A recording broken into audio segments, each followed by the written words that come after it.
you would have been able to speak from personal experience in negotiations. Good morning and welcome to the Elk Grove Unified School District special board meeting. Instead of using the Zoom platform, we will be using the Cosumnes Community Service District streaming service. You can access the live stream link from the district's website or directly through CSD's website. Today's meeting is being video recorded and will be available on the district's YouTube channel. Public comment. During special board meetings, the public may make public comments on items that are on the agenda. Individuals with comments on general school district issues may address those at the next regularly scheduled board meeting. Requests to make public comment will be accepted for an item up until the board president introduces the item. Generally, members of the public will be given 3 minutes to address the board. If there are 15 or more comments on a specific item, the board will reduce individual comment time to 2 minutes each. If there are 30 or more comments on a specific item, the board will reduce individual comments to 1 minute each. Individuals may not defer their time to another individual speaker to increase their total speaking time. Please be mindful that district students may be watching. You are encouraged to address the board and the public in a respectful manner such that all those observing, from children to adults, are made to feel welcome, safe, and valued. The board shall not permit any disturbance or willful interruption of board meetings. Persistent disruption by an individual or group shall be grounds for the board president to provide a warning and then terminate the individual's privilege of addressing the board. I'd now like to turn it over to Mr. Vargas for the land acknowledgement. We acknowledge that the Elk Grove Unified School District administrative facilities and schools occupy the unceded territory of the Miwok, the original people of the skies, land, and waters where we work and learn. The Miwok have cared for these lands since time immemorial. They continue to teach their traditional knowledge that comes from and responds to the needs of the land and people who share it. May our daily lives and work, teaching, learning, leadership, and community engagement support the evolving vision of the Miwok for their community and these lands. May we strive to acknowledge the past for the betterment of our future generations. May we look to our tribal partners, the Wilton Rancheria, the descendants of the original people of this land, to assist with the successful education of our community. Thank you. And now Mr. Hoffman will lead us in the pledge.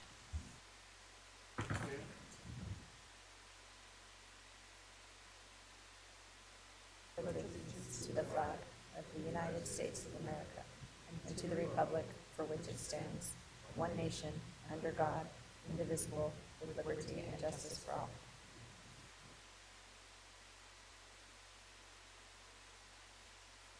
Okay, and back to Mr. Hoffman for an overview of the day. Thank you very much, Ms. Jamerson. So looking forward to a really interesting day. We have some work with regards to the board priorities and our our LCAP work, and we're going to work through the continued process that we're trying to make sure we have a open, transparent, and viable way to be able to make decisions down the road with regards to the board priorities, which were, as we know, the former ESSER, the positions and services through the ESSER. So continue to work through how we can do this in a way that is functional and also gives the board the information that they need to be able to make decisions down the road. So looking forward to any feedback as we kind of continue through this process. And then the afternoon will be a little bit of a celebration, and we're going to look through some of the career technical education programs and facilities that we've done over the past several years. So it'll be kind of a combination of program to see what we're now able to do because of the support we've done through facility work. So it'll really be an opportunity to celebrate that. And you'll actually meet some of our kids today from one of our academies, and they're actually provided the morning refreshments, and they'll be providing lunch today, and we'll hold the surprise, Mr. Perez, until you actually see who the folks are, but you'll enjoy meeting them, I think. So that's it for the day, so appreciate it. Since you brought that up, it's my understanding Valley Health Program, the technical program in the health arena, was again at Sac City Junior College participating in their second annual book fair. Yeah, they're out almost every weekend. So they were out the Yes. Multicultural Fair. So yeah, we have our I'm our very kids are out. proud of that group of students because that's a model in which we should implement at every high school because they are out there in the community working. And I had a lot of remarks from different community people throughout Sacramento County, not city, participating in that workshop. And they were very, not surprised, they were just very glad to have those type of services provided in that community setting, but the professionalism of those students and how the quality of services they provided that day in the community. All right. Okay, then we will go to item number 3, Mr. Cerruti. Our LCAP needs analysis results and 2024-25 budget priority process.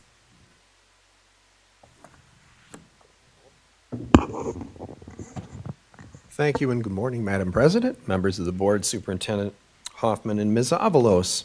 Very much appreciate the opportunity to really share some information about the perspectives that our educational partners developed over the course of last year that we obtained through our perspective survey, as well as an update on our budget priority process and how these two things dovetail and feed one another in terms of our ability to make sound programmatic and budgetary decisions. So greatly appreciate that. I'll be joined shortly by Mr. Jeremy Hinshaw, the Director of Research and Evaluation, and also Ms. Caitlin Yee, Research Project Manager in Research and Evaluation. They are invaluable partners in this work, and there's lots of people who have had their hands on this work, but I also want to give thanks to Superintendent Hoffman. He's been a great partner with me and with us in how we can best put together a process, as he just indicated, to best inform the board and the entire community in making really important decisions in the coming months and coming years. The presentation has 4 portions. We're going to start with the budget priority process. The LCAP, then we'll move into the LCAP needs analysis results, then we'll move to the timeline, and then what all of this is leading toward on December 10th, and I don't want to give the indication that on December 10th all kinds of decisions are made and the work is done. That's not it at all, but it's leading toward that special board meeting on the 10th and what we'll be moving into at that point in time. So just very quickly before I turn it over to Jeremy, just some really basic facts. 35 specific positions. Want to clarify, certainly folks I believe in the room understand that, but folks who may be listening may not in terms of what that FTE means. So these are 35 different types of positions, and those were identified, just as a reminder, at one point provided the board, and I wish I could remember from my memory, the number of surveys that go back, because the budget, many of these positions, these are positions that emerged through COVID relief monies. And we've been doing our best to hang on to those positions, and while we're doing it, evaluate the effectiveness of those positions and the ongoing needs of our kids. And so those 35 positions, 293 FTE and a cost of just under $37 million. And I do want to point out that we're continuing to analyze those positions, but we're also looking at positions that, or specific FTE, if we're unable to fill some of those positions, just because of they could be hard to fill positions, and it could just be that the staffing isn't available. Superintendent Hoffman has asked Cabinet to continue to analyze the needs. Is it time for us to potentially just say we're going to adjust our thinking? And so just sharing that 3, 4, 5 months from now and down the road, those numbers could change somewhat based upon those decisions, and we'll be keeping you updated. But just to let you know, we're continuing to analyze each and every one of the filled and unfilled positions moving forward. Just a little bit about shifting now to the actual prioritization process. Just as a reminder, back in January 30th, and then with our LCAP collaborative on February 29th, we engaged in the process of having those two groups that we consider to have somewhat of a unique perspective certainly anyone can have an opinion on what our needs are. Our principals have a global and detailed understanding of the needs of students in each position on their campuses. And our labor group leaders, who are responsible for responsible for the functioning of the members within each of their labor groups, certainly has an important perspective as they continue to stay connected to all of their members in terms of how they can best do their job within their working conditions, but also the perspectives of those of their members. And so these are two really important groups that we want to tap into. And based on we're looking at priority, impact, and then ranking, and attempting to rank those 35 various positions. And just want to say again, and you've heard Superintendent Hoffman and myself say, it'd be great if there was a simple, and even if it's not so simple, a math formula that you plug things into and it was deemed completely valid and the data was reliable, and it spit out 1 through 35 and said, this is it. And because this position results in this impact to students, and social science will tell you that human systems, there are many, many variables. So I'm not at all throwing my hands up and go, so we can't do that. What we are doing is we're attempting, and we'll show you today, and we'll kind of preview what we're doing in the future of how we can best examine impact, prioritization, and ranking. When we did that with these two groups, the feedback we got was that they preferred to provide feedback on positions that they were directly supervising or understanding. So case in point, if we asked our elementary principals, and the same was said from our secondary principals, I'll just go to the secondary principals. If secondary principals were ranking academic intervention teachers and those teachers at the elementary school, they felt understandably a bit uncomfortable doing that. So we took that into consideration, and you'll see the shift that we're making. Ranking 20 plus items is a challenge in anything. If you begin to, what's the difference between number 17 and 18? It can become a challenge. And then the cross-department labor groups, and even across with our principals, they found those discussions helpful. So for example, our principals didn't just do the ranking, the consideration of need, impact, and prioritization on their own. They initially did, but then they got together with the principals in their region so they could start to hear from elementary and middle and high school those cross conversations that in some cases changed their thinking. And the same was viewed favorably by our labor groups when they had opportunities to talk to one another. So we took all of that into consideration when we began to look at shifting that process. And I'm going to turn it over to Mr. Hinshaw, and Jeremy's going to share with you the approach that we're now taking. And so really what we're asking the board regarding this section of the morning's presentation and discussion is to get your feedback in terms of knowing what we did, and now hearing what we're doing in the approach that we are taking these considerations that I just shared with you, that process feedback, into account. Jeremy. Good morning. So one other piece of feedback that we received through the pilot ranking process we conducted earlier this year was that the participants wanted more information about the budget priorities to feel sufficiently confident to weight need and impact of the various services. They were often familiar with specific individuals who were performing the duties and can speak to their interactions and experiences with them, but they wanted more information about the theory of action behind these positions and what they were intended to be doing programmatically. So program leaders generated fresh logic models detailing the inputs, outputs, and intended outcomes for these budget priorities to provide the requested contextual information that folks would need to rank these positions for future budgetary considerations. So for each position listed, we provided the title of the position, the FTE funded, the total cost to fund that FTE, the actions and services that were provided by that position, where they reside in terms of department, and to which school segments or types they were pertinent, either elementary, secondary, or both. We received feedback from the pilot process that folks found it difficult to rank bundles of related positions. Participants wanted to rank individual positions distinctly. This presented an added challenge in that it made an already long list of priorities about 50% longer, which presented measurement challenges. The solution we landed on was to provide a full list of positions, but not ask them to rank them in order from 1 to 35, but to rate each position individually to 3 buckets, from highest priority to medium priority and then lowest priority.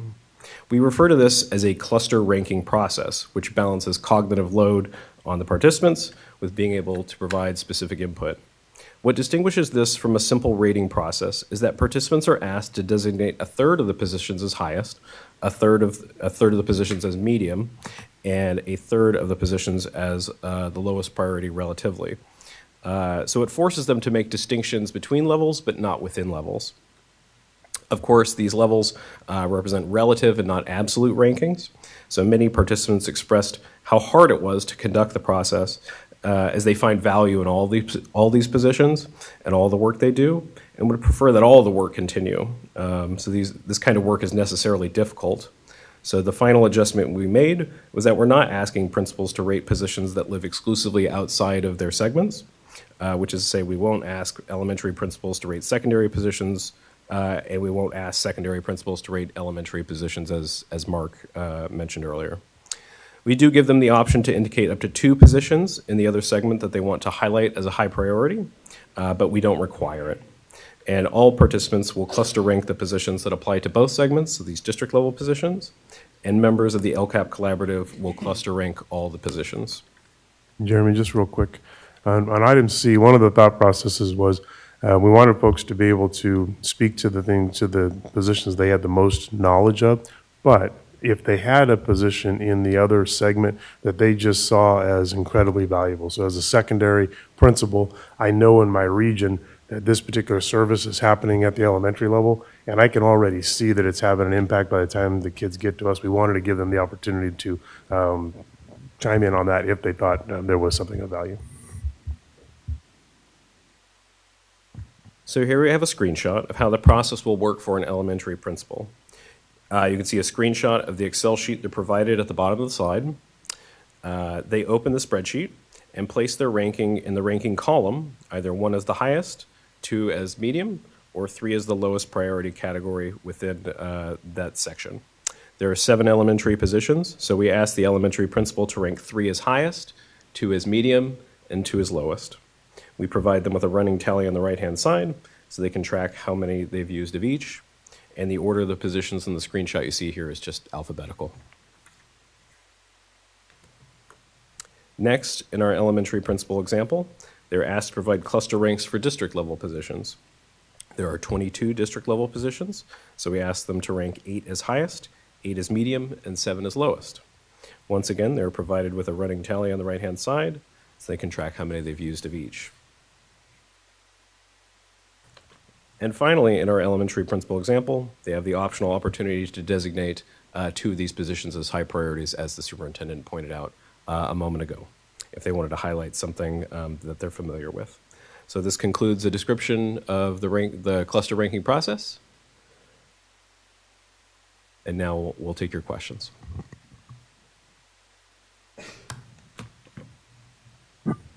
Okay, I will start with Mr. Yang.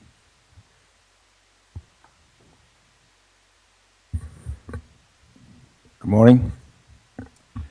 Good morning. Thank you for presenting this information. I wanted to start with saying, prioritizing these job position is important. So let's just start with, how do you guys come up with these priorities as far as, you guys have data to back it up and so forth? Just to make sure that I understand the question, Mr. Yang, do you mean how we came up with the priorities, meaning the 35 various positions? Yeah.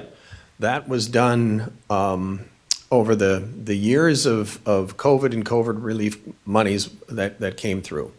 And so if the board would find it helpful, I certainly could provide a follow-up or actually resubmit the BC, and I'm doing this from memory, and I do believe that we provided the full list because all of the surveys that were conducted, and there were many, because actually going all the way back to the heavy surveying began for us during COVID, right? So that we educated ourselves in terms of how best to provide distance learning. Then when we were coming out of distance learning, what were the supports and resources that families, students, and staff needed? Then once we were moving out and into the traditional, for lack of post-COVID, and monies started coming, the COVID relief monies, it was, what do we need now? And so it was survey after survey after survey that was used. We generated a full list that came out, and at one point in time there was well over 100 different areas of interest, and over the course of working through that with the board, with staff, that's how those positions were identified. So I just wanted to clarify, make sure that I clearly understand this. So I know that we have many meetings discussing during the ESSER fund in terms of positions that we really needed to fund. And then as we go forward, we're going to start collecting data to prove that, hey, these positions are more helpful, more effective for our school district, for our kids, and we're going to try to fund it any way we can. This is part of that, right? Yes, sir. That's all part of this. And the one thing that I do want to point out, I never say that we're perfect, but every one of the surveys that we conducted, those results were shared openly, not just with the board, but those processes were laid out so that the community could see the results. And that's important for a number of reasons. Research tells us very clearly that surveys can be very, very effective tools, but you have to do certain things. You have to make sure that you provide the results to those that took the survey, and you have to indicate and demonstrate what you're doing with that information, because if you don't, they're going to stop taking the survey because they're not going to see that it's of any value. So we do make every effort to do that, but it was heavily informed. Those 35 different positions were heavily informed by our ed partners, and when I use that term educational partner, used to be stakeholders, it's now educational partner. It kind of falls under the LCAP language. That's our kids, it's our families, it's the community, and of course our staff. So last question here is how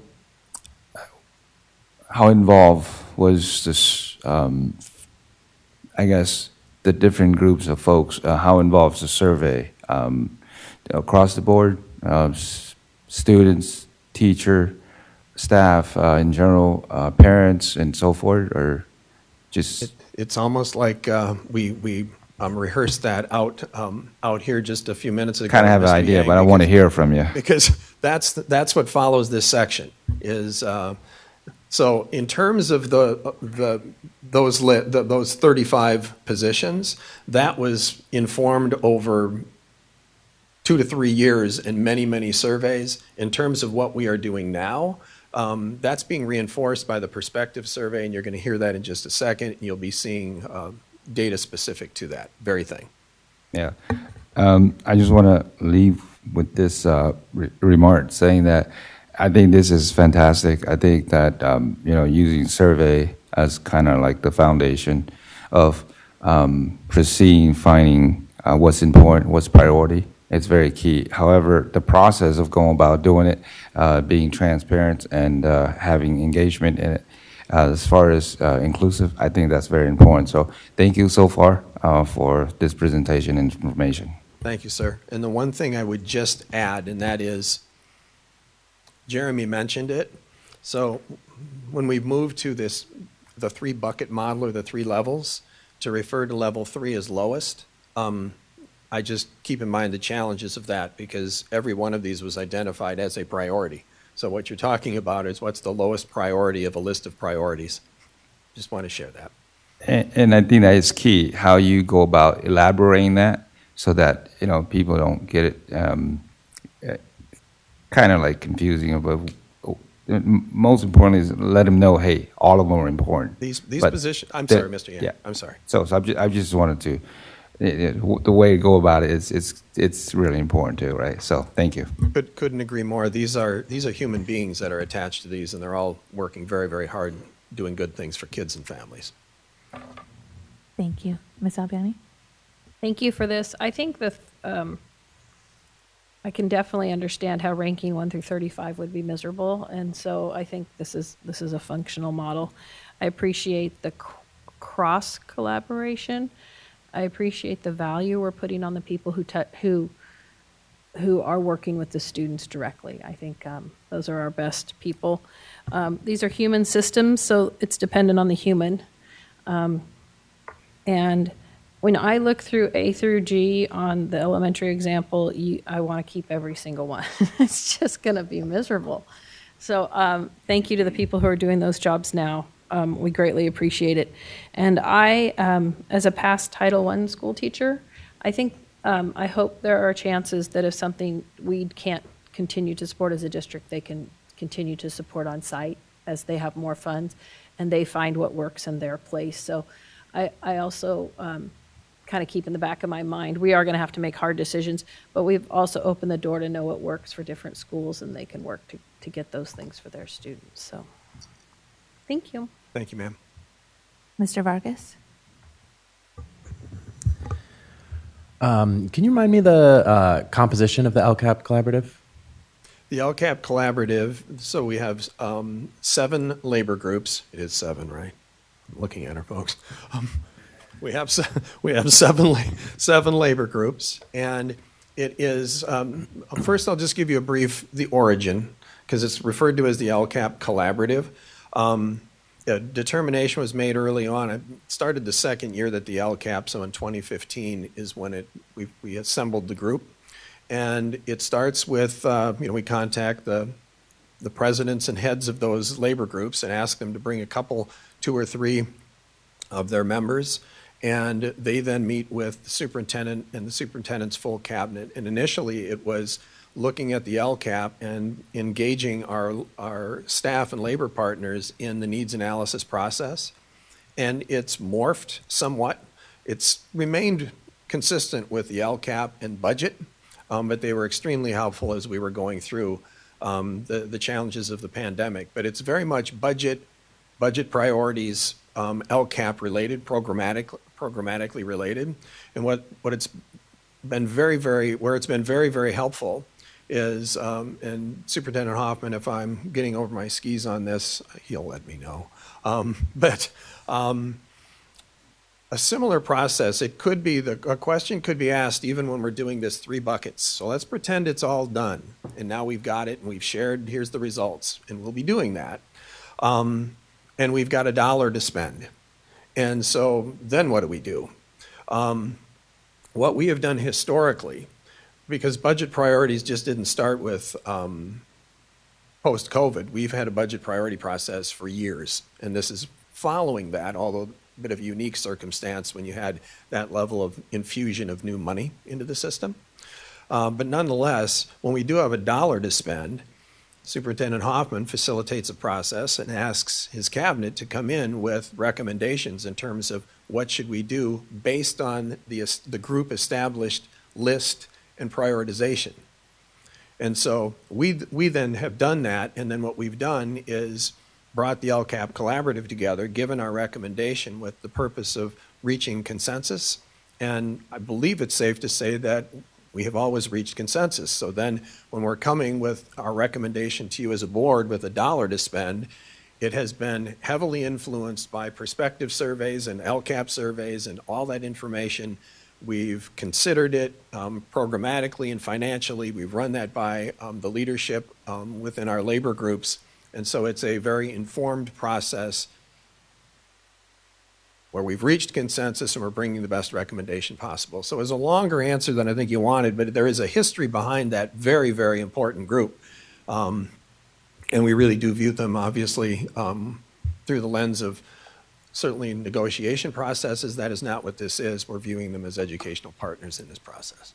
Yeah, and that longer answer actually provides some good context to my next question, which is, So you have two important groups that you're working with here in this one, which is principals and labor partners. Yes, sir. And so you are getting data from both of them in terms of the rankings.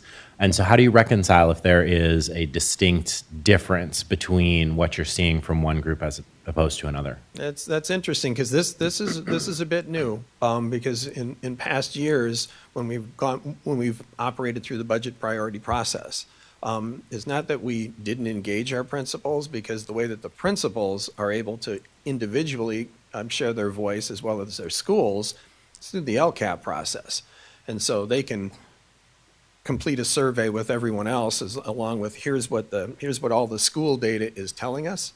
I guess my short answer is going to be we're going to see where there are consistencies or inconsistencies, and we'll take it from there. And I can't say that we don't know, but first step is to engage them in this next step of the process, and you'll see in just a second it's happening soon. In fact, our labor groups have already, the green light is on for those folks to begin to engage that process. And when we come back in December, and maybe even sooner than that through board communications, we'll start to see the consistencies or variations in those, and we'll move forward from there. Sounds good. And then last question is, so I see, principals and, labor partners here, both very incredibly important. We don't say stakeholders, educational partners. Educational partners. Educational participants. But so how do we take into account the perspectives of other educational partners outside of those two groups? It doesn't seem to be part of this process. What else are we doing? So if you still have the same question following this section of the presentation, we'll come back to it. And I'm not delaying it because I appreciate the word that you just used of obtaining the perspective, because that is the survey and you're going to see those results. And so what we'll be doing, part of what we'll do in terms of, we'll have ranking, we'll have a lot of information. In the very end of this, you'll see a draft of what we're beginning to think of in terms of December, what we would bring you. But part of that is going to be, if we make a recommendation, we don't ignore that, what we used to refer to as the LCAP survey, and we used to provide those results in late January. I won't digress because you'll hear about this because we shifted to the spring, but you're going to see those results. And so if a recommendation is coming and we have consensus from our LCAP collaborative and our principals, and we're saying we've got $1 to spend and we believe it should be on this, we're definitely going to go over and say, just as a reminder, this is what our kids said were the priorities, this is what our parents said were priorities, and just as a reminder, there's nearly 50,000 people who told us that this is what their priorities were. So that's the way that we do that. Great. The more we're touching every single educational partner, to get We're perspective attempting. and feedback. Yes, sir. Better. All right. Thank you. Ms. Chavez Espinosa? Thank you, Madam Chair. No questions, but just a couple of comments. I want to thank Mr. Henshaw and Ms. Yee for being so thoughtful about putting themselves in the place of the respondents. This is, I think, traditionally a very one-sided process where we're just trying to receive information. But the thought of reducing mental load on respondents is really critical. I think we all want more engagement from all of the people that we serve and all of the people who do this work. But it's a pretty high barrier to entry, right, to, excuse me, to get the information that you need. So I appreciate the thoughtfulness about trying to make that as feasible and painless as possible. And I also want to underscore the importance of Mr. Cerruti's comment about making sure that it's a feedback loop, that they understand the value of the information that they are providing, because those two things together are how we build a culture of having people participate in this process with us. So thank you very much for your work. Thank you, ma'am. Thank you. Mr. Perez?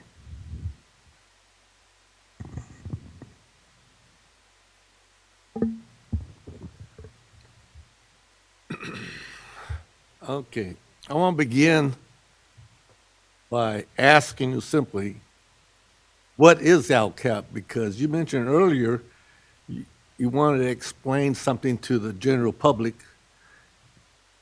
And so therefore, that's why I'm asking you. A lot of people out there don't know what LCAP is or the objective and what type of programs we have implemented since day one. So would you please inform me what LCAP is, and two, what's the objective of LCAP, and what are the targeted students for LCAP funding? And so just to be, I'll certainly do that. The prior question, that was related to the LCAP collaborative. And so just to be certain, you're asking about the LCAP as the local control and accountability plan? Yes. Okay. So we have, the title of this workshop or this presentation is 2024-25 Budget Priority Process 2023-24 LCAP Needs Analysis Results. So therefore, I think it would be important to state what is LCAP, Sure. what's the objectives of LCAP, and what are the targeted students Sure, thank you. for the general public. I know, but yet there's a big void out there. We haven't bottom line, we haven't educated the student body and the parents and our community, what this important program is. That's so not therefore, true. please start like that. We've done a great deal of communication around the topic, but Okay. happy to share today. Yeah, and I can, the local control accountability plan, that's a state mandated accountability report. It's defined less as a budget report, and it's been framed as a district's opportunity to tell its story. And so it is a state template that's provided, and it talks about what you did in prior years. It talks about what you're planning to do moving forward. The way school districts provide that information, while it's all in a single template, there still is variability in terms of, because the question always becomes how much detail do you put into the report. And going back to the origin in 2014, I describe it at that point in time, and anything that I'm saying here is not that I feel negatively about the LCAP. I think it's vitally important when you're an organization, and I don't just mean to provide my own opinion, but when you're operating on public funds, there better be strong and clear accountability systems in place in terms of why you're using the money and the way you're doing it and how it's being used and the results you're getting. And that's what this does. The three student groups that generate those funding are students, low-income students, are foster youth and English learners, and it's formulaically driven, and the monies there's a minimum percentage proportionality, and so when we have our entire budget, the other thing that I would share is there's a minimum amount that we have to designate as supplemental concentration, and so those are monies that are principally, not exclusively, but principally directed toward those three student subgroups. And the other thing that I would say, that's the challenge that districts, not a challenge, it is a challenge, but it's the consideration, is do you only write an LCAP that is specific to the actions and services? Actions are typically programs, services are people, that you use those supplemental concentration monies for. You only do that and say, here are the things that we are doing with supplemental concentration monies. Most districts do not, and we do not. We do more, because what you want to do, it could leave the general public of saying, well, but what about and what about? So you try and tell the broader story, and then comes the challenge of, well, how long of a story do you write? So that's the conundrum. But we believe over the course of the years that we tell a good story. Those plans are approved by the county and ultimately move forward to the state. But it is our ability to tell our story. Specifically, we're required to identify those supplemental concentration monies and say, here is the identified need, here's what we're doing, here's how we're measuring it, and here are the results. And they're in a 3-year cycle. So last year was the first year of a new 3-year cycle. This year we're moving into year 2. And the last thing I would say, is the template is a bit of a moving target because, like anything, they tweak it. And as upcoming as tomorrow, I'll be sitting on a webinar talking because there's some conversations regarding changing the educational partner portion of that, because there is a section in there that you have to specifically define how you have engaged your educational partners. So hopefully I've answered the question and given the community some perspective on what the LCAP is. Okay, what's the objective? I mean, The what's- objective what's is to for? tell What's your the story. What? The objective is to tell your story. About what? About what you're doing. academic objective? Oh, Well, there are what's the purpose of the program? There are 8 specific areas that the state looks at. We have just under 40 LCAP metrics. Those are, and some of those we report are local indicators as well as the state indicators. And so that's what you're continuing to look at as your goal. The other thing that I would point out is that a key source of this, while I understand the question in terms of to what degree does our community, are they aware of it? It has been a major focus of ours to continue to educate our educational partners and engage them. The thing that I never want us to lose sight of, and I'm not saying anybody here does lose sight of, and I think we're somewhat unique, and I can share that there are others across the state that have looked at how we take the information from our schools, because the district plan should not dictate what schools do. The school plans and interests inform us about how best to serve them.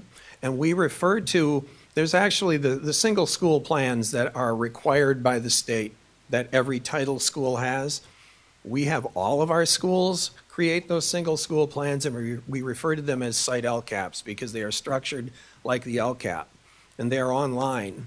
And so it's an online model that we use, and that's where we really get down to literally the classroom level of examining what we're doing, how we're doing it, how we're supporting kids. That's where the real work comes from, and that's what's used to inform our overall plan. So in essence, it's what are we doing, why are we doing it, what are the results we're getting, and what are we going to do, what have we learned, and what are we doing moving forward? That's the story that we tell. You mentioned LCAP needs analysis results. Is that a publication that we have within? You're going to be seeing that in Later on. It's the very next topic, Mr. Perez, Okay. and it's what we do every year. Okay. Now,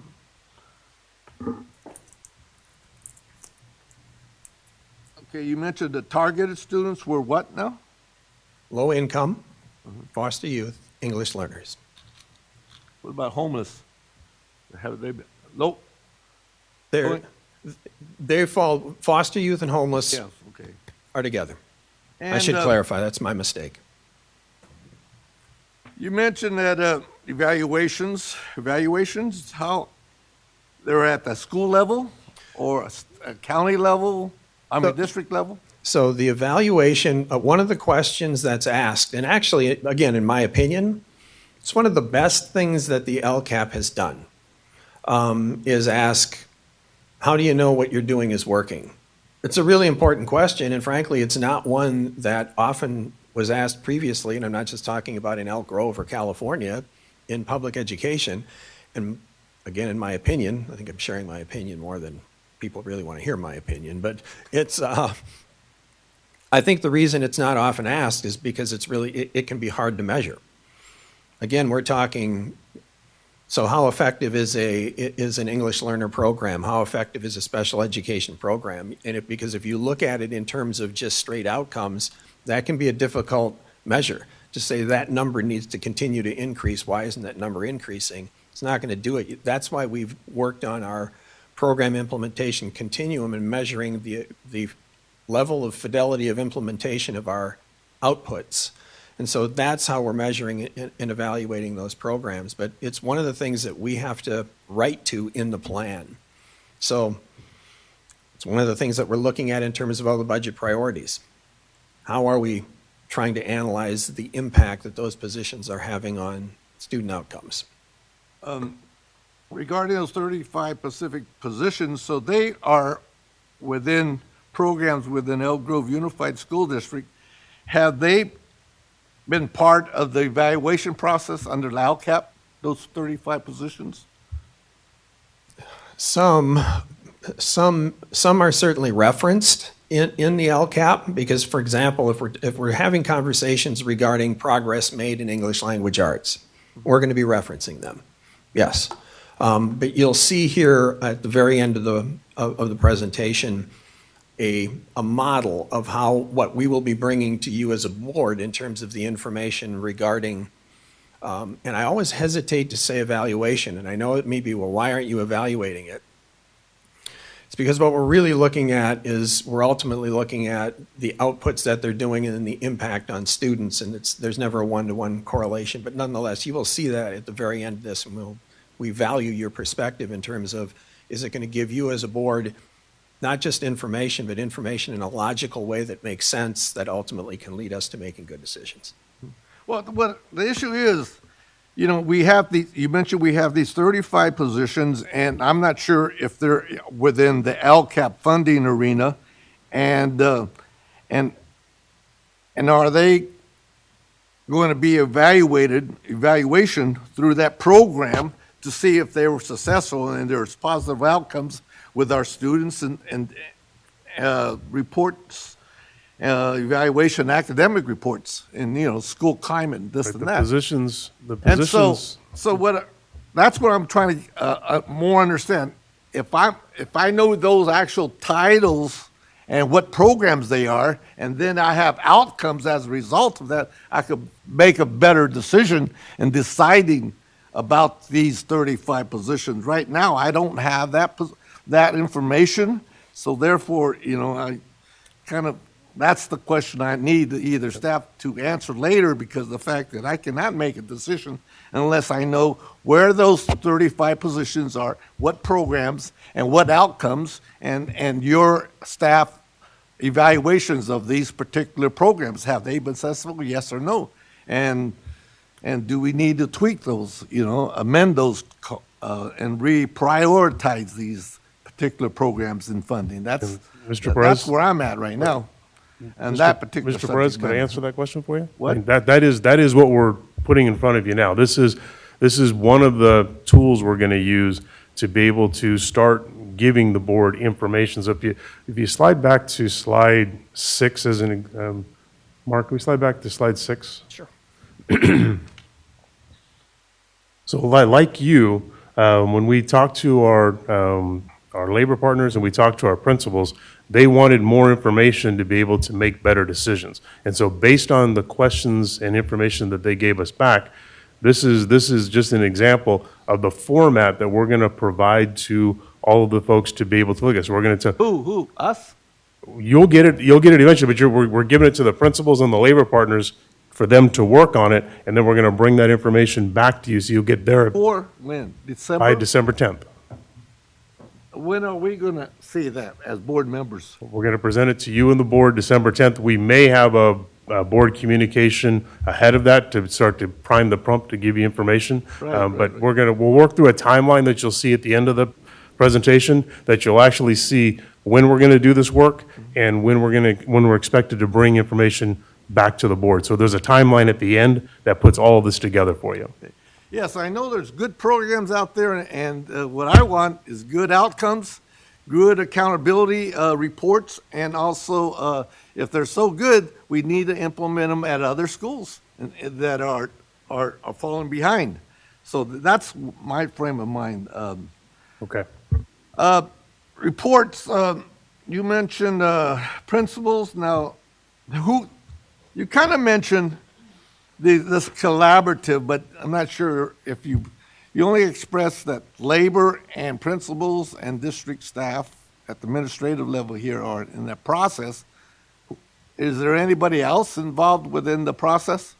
Well, those are the people, Mr. Perez. Those two groups are the individuals that are engaging in this level of the process. And when I say this, it's what's on that slide there.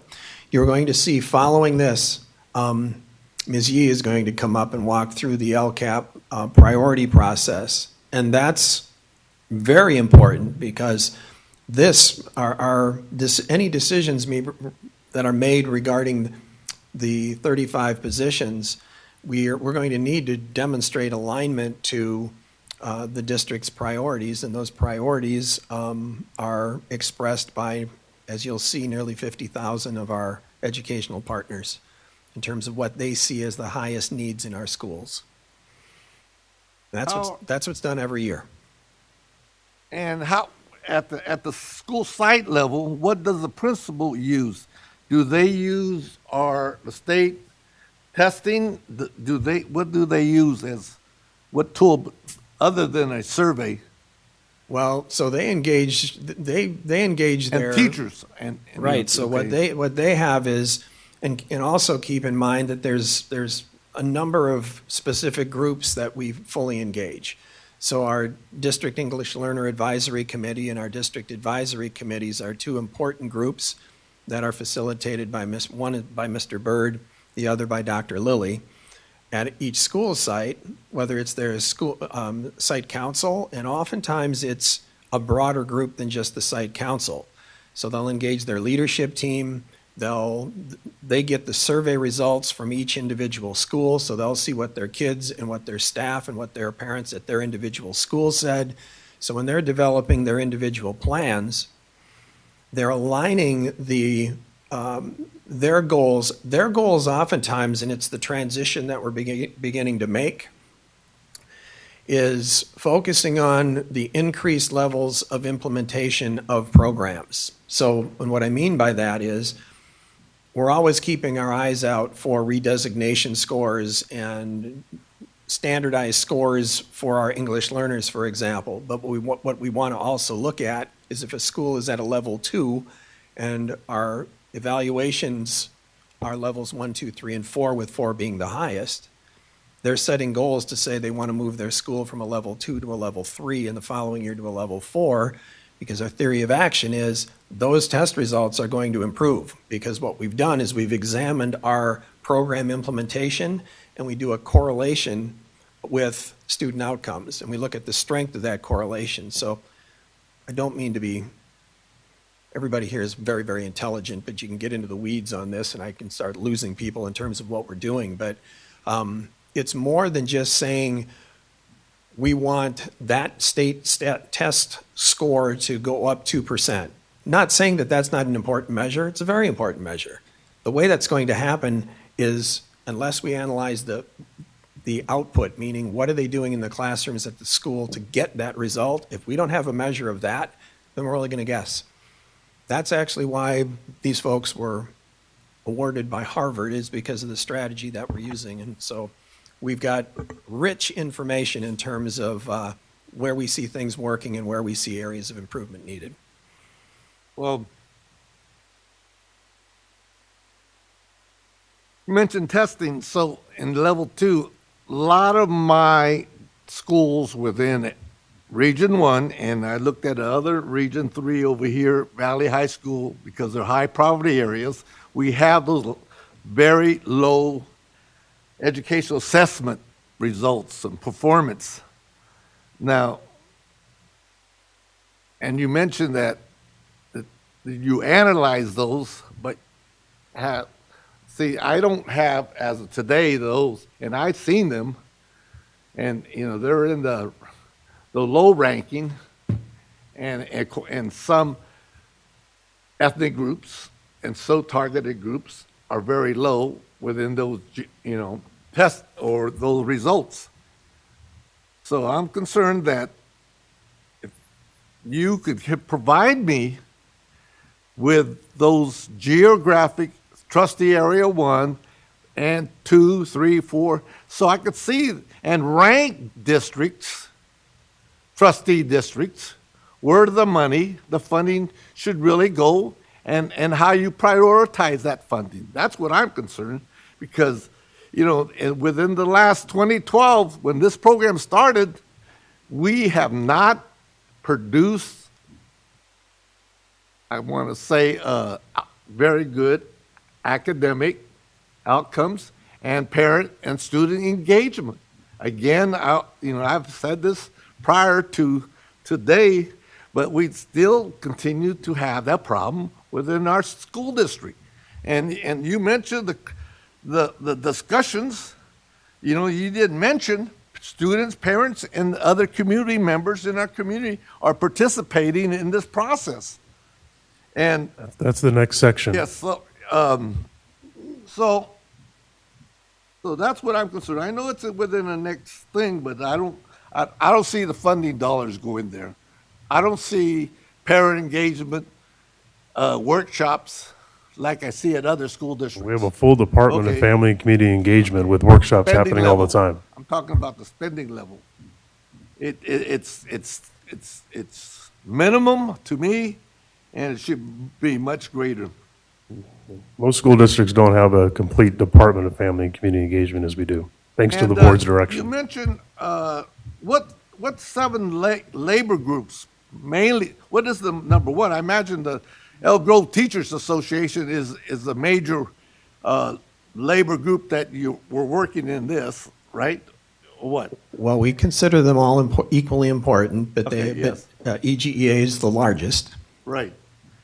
And for school climate, and I imagine the other labor groups are for having good quality atmosphere and environment and air conditioning and temperature and all that, right? Many of the other units Okay. are directly connected to instruction as well. So, do we have a report by labor group what those concerns are that they have? I haven't seen those yet. So- I know that, I know We do. counselors, I've seen counselor talk here. They want ratio students to counselors a little bit, less, and I imagine that teachers want classroom ratios less because We can cut the data by labor group, and so Okay. we do.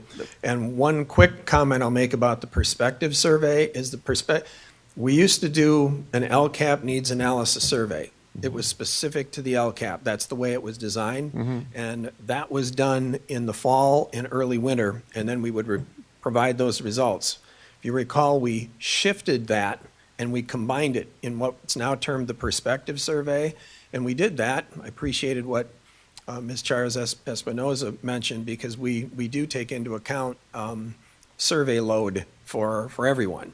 And the intent there, and we've provided that information to the board of what we used to do and what we now do, because that survey, we're just touching on one element of that perspective survey, which is the LCAP needs results. You are getting at, Mr. Perez, some climate-related matters. That data, we're rolling that data out in chunks, because otherwise we would bury people with amount of information. And I want to quickly also clarify, we didn't take every question we used to ask, and now it takes people 8 straight hours of sitting down and taking a survey. We took the essential questions from each, and then we analyzed them, and even our folks go down to, we make very careful determinations even about grade levels of students that are taking these, and work directly with those kids to ensure they understand what that survey means. But that's Mr. Pettis? that's how we're managing that. Mr. Pettis? Yes. Can you, we still have the second half of this presentation. Yes. So, and a lot of the questions you have kind of lead us to that. So if you could wrap this The up. the last thing I have is that there was a comment you mentioned, which I didn't really like, labor groups and principals, and I think you didn't mention all the other educational partners, but you mentioned labor and principals were the initial people that are pushing this issue, or the survey and prioritizing these issues. I wish you would have mentioned teachers, parents, students. It's coming in the next section. Yes. But it's, what? We want to move on with the presentation. I 'cause know, you're yes. moving into the topics Yes. they haven't presented yet. Yes. Okay. Thank you very much. And I have no questions about this first part. Looking forward to the next section. Thank you. Thank you, ma'am. Ms. Yee?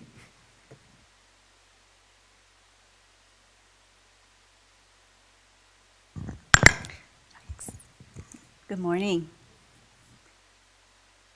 The LCAP Needs Survey is one of the primary methods that we use to gather stakeholder feedback for the development of our district and site LCAPs. In past years, the LCAP Needs Survey was a standalone survey administered in the fall, typically between October and December. For 2023-24, we consolidated all of our district-wide surveys into a single comprehensive end-of-year survey. The consolidated surveys were named Student Perspective Survey, Parent Perspective Survey, and Staff Perspective Survey. These online surveys were administered last spring between April and June, and LCAP Needs was one component within each survey. The LCAP Needs survey questions were intended to assess the importance of various priority areas, gauge satisfaction with currently provided services, and gather feedback on how to improve. The survey focused on a list of 34 priority areas, things like safety, mental health, supports for academic success, and so on. And we asked respondents to rate the importance of each item on a scale from not important to most important. If a respondent indicated that a priority was most important, then we asked them how satisfied they were with the current level of services provided under that area. If they indicated they were dissatisfied, then they were asked an open-ended question about how the district or school could improve in that area. The primary reason that we only ask for satisfaction ratings for the most important priorities is efficiency. Without limitations, the survey would quickly become very long. We know many folks feel over-surveyed, and we ask students to respond to these items, so we try to be mindful about the impact on instructional time. The 34 priority areas are divided into 4 categories aligned to our 4 LCAP strategic goals: academic success, learning feedback, safety and wellness, and family involvement. Each year, we revise the list of categories based on input from the prior year survey. Areas with consistently low-rated importance are removed, and new areas that crop up as significant themes from the open-ended responses are added. For 2023-24, we asked students about 25 priority areas, parents were asked about 27 priority areas, and staff about 28 areas. So the 34 priority areas I referenced earlier is the total number of unique priority areas across all 3 respondent groups, as there are certain priorities specific to a certain respondent group. And later in this presentation, we will share the top 15 priorities for each group in terms of importance. These are the priorities included on the survey related to academic success. They are shown here in alphabetical order. This year, Chromebooks was removed from the list as it was previously low rated for importance, and the district assigns Chromebooks to every student. Here are the priorities related to learning feedback. No changes were made to these items. These are the priorities related to safety and wellness. This year, we added 1 new item here: cleaner, updated bathrooms. We removed athletic programs, COVID safety measures, and fun programs because they had previously been low rated for importance. And lastly, here are the priorities listed under family involvement. This year, we removed 1 item from the student version of the survey: frequent communication between my parent, guardian, and teacher, because it had also been low rated for importance previously.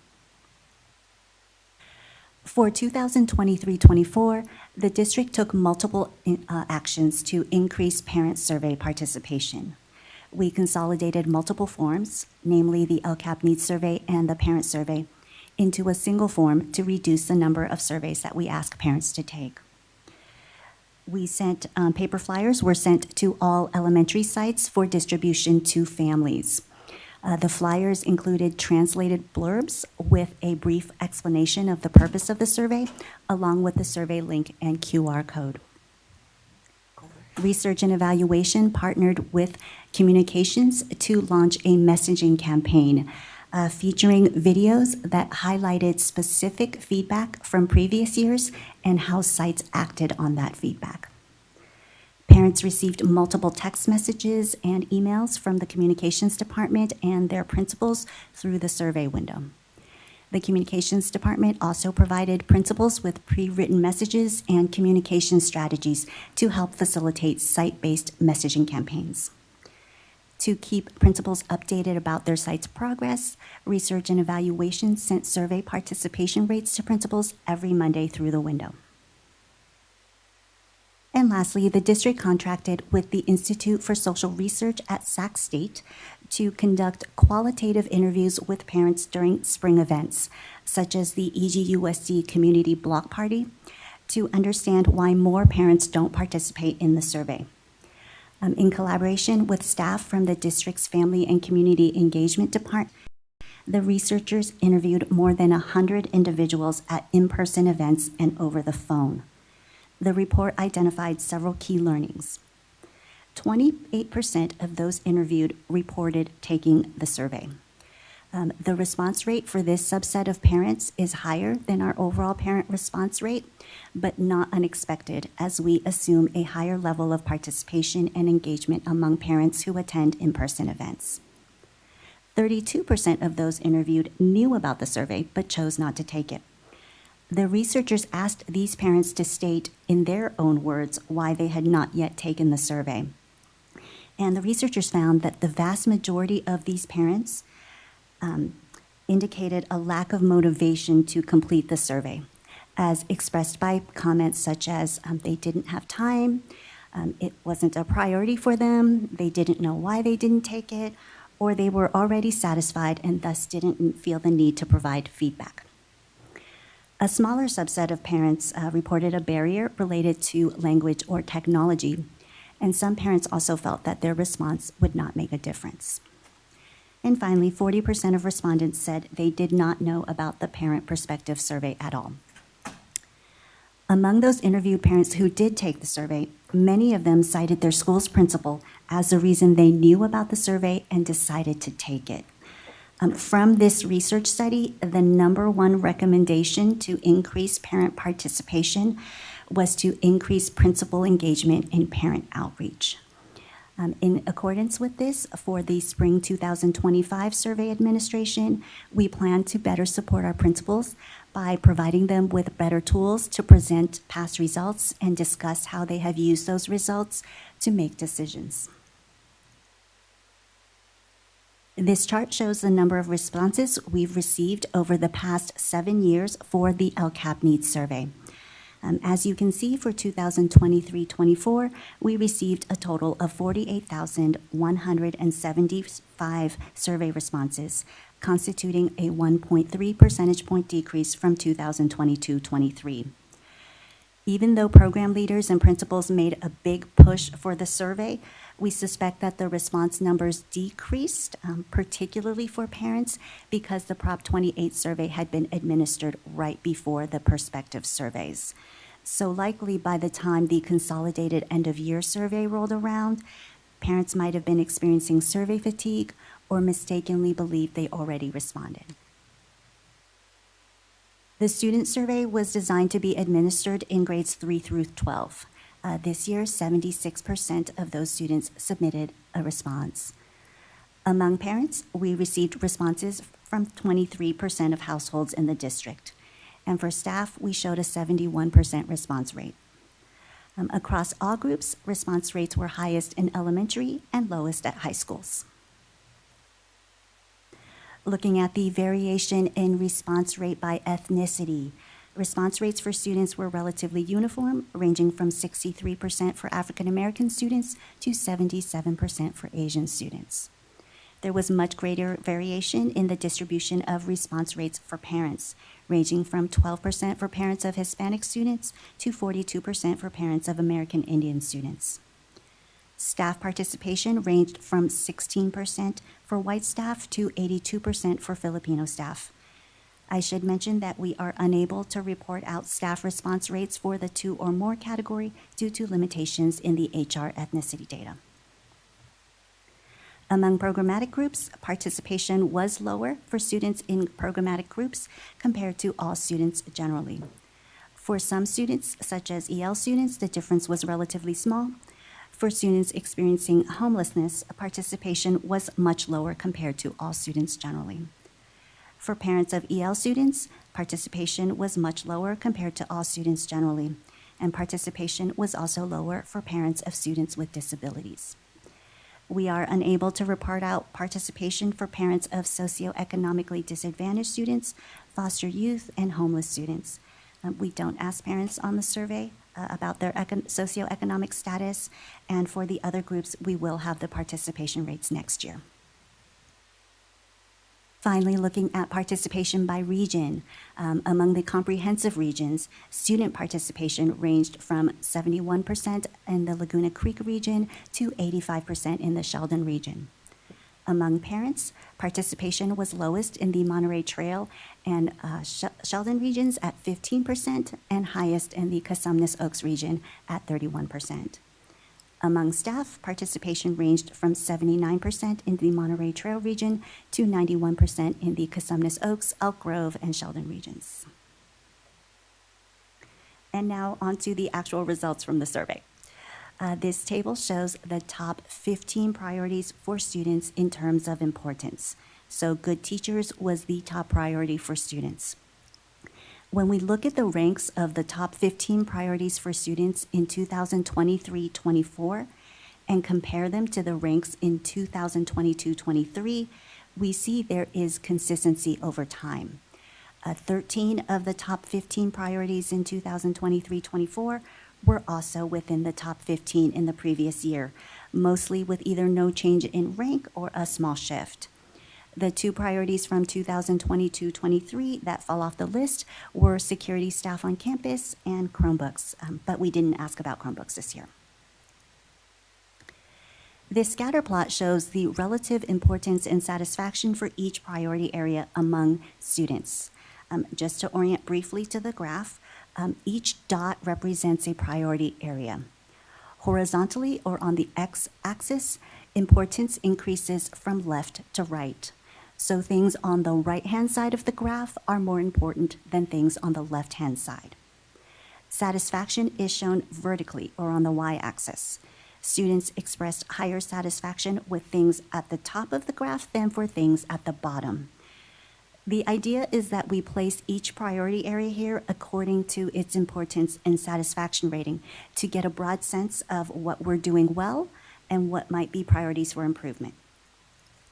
We've divided the priorities into 4 regions separated by the dashed blue lines placed at 75% to denote areas of high and low importance and high and low satisfaction. The logic behind using 75% as the threshold for high importance and high satisfaction is that it constitutes 3 out of 4 people who consider a priority to be important and 3 out of 4 people who are satisfied with current service. Students were highly satisfied with the current level of service provided in 23 out of the 25 priority areas we asked them about. On the bottom right, the orange region indicates high importance and low satisfaction, which would be areas critical for improvement. In this region, we see cleaner, updated bathrooms. The open-ended responses indicated students would like bathrooms that are not dirty, that have soap, menstrual products, and other hygiene products consistently available, and monitoring or supervision in the bathrooms so that students are not intentionally making a mess in the bathrooms. The other priority here was nutritious, high-quality meals. Open-ended responses indicated students would like a greater variety of choices, better tasting food, and food that is fully cooked. We do want to point out here that even though we have 2 priority areas that could be improved from the student perspective, the satisfaction for both areas was still greater than 50%. 59% of students were satisfied with the bathrooms and 70% were satisfied with the meals. We intentionally set the bar fairly high for ourselves in using the 75% threshold to denote high satisfaction. Okay, I just want to note real quick. You get 7 out of 10 kids that say that the school meals are satisfactory. It's a pretty good mark. I mean, the work that's happening at food services in relative low, but I do want to highlight that Michelle and the team do, and they're always looking to be better, but just want to highlight that. I just want to say that we need more salad bars. They're very popular. coming. You know that. They went away because of COVID, but I think they're starting to bring them back. Good. Moving on to results for parents. Like students, good teachers and a safe school were top priorities. And like students again, when we compare the ranks across 2 years, we see there is consistency over time. 13 of the top 15 priorities in 2023-24 were also within the top 15 in the previous year. The 2 priorities from 2022-23 that fell off the list were challenging and interesting courses and counselors to provide advice and personal support. Now, looking at importance and satisfaction for priorities among parents, we see more variation here than we do for students. Parents were highly satisfied with the current level of service provided in 22 out of the 27 priority areas we asked them about. In the bottom right area, for the most important priorities with low satisfaction, we see bathrooms and food, which are the same as for students, and life skill courses. This is the second consecutive year where life skill courses has shown up in this high importance, low satisfaction area. Open-ended comments indicated that parents would like courses for students on topics such as money management, financial literacy, and cooking. And finally, moving on to staff feedback. Like parents and students, good teachers and a safe school were most important for staff as well. And like students and parents again, when we compare the ranks across 2 years, we see consistency in that 14 of the top 15 priority areas in 2023-24 were also within the top 15 in the prior year. The priority that dropped off the top 15 was counselors to guide preparation for college and career. Staff were highly satisfied with the current level of service provided in 15 out of the 28 priority areas we asked them about. There were 5 critical priority areas to address for staff. One was class size. In the comments, staff suggested hiring more teachers to reduce class sizes. Another one was a clean school. The open-ended comments mentioned ants and cockroaches, trash on the ground, and generally needing more custodial staff. Mental health supports for students. The comments indicated a desire for more mental health staff on campuses. A 4th area was collaboration and planning time for teachers. Staff indicated needing more time to meet together. And lastly, counselors to provide advice and personal support. Staff would like more counselors to support students. And this concludes the LCAP needs analysis portion of the presentation.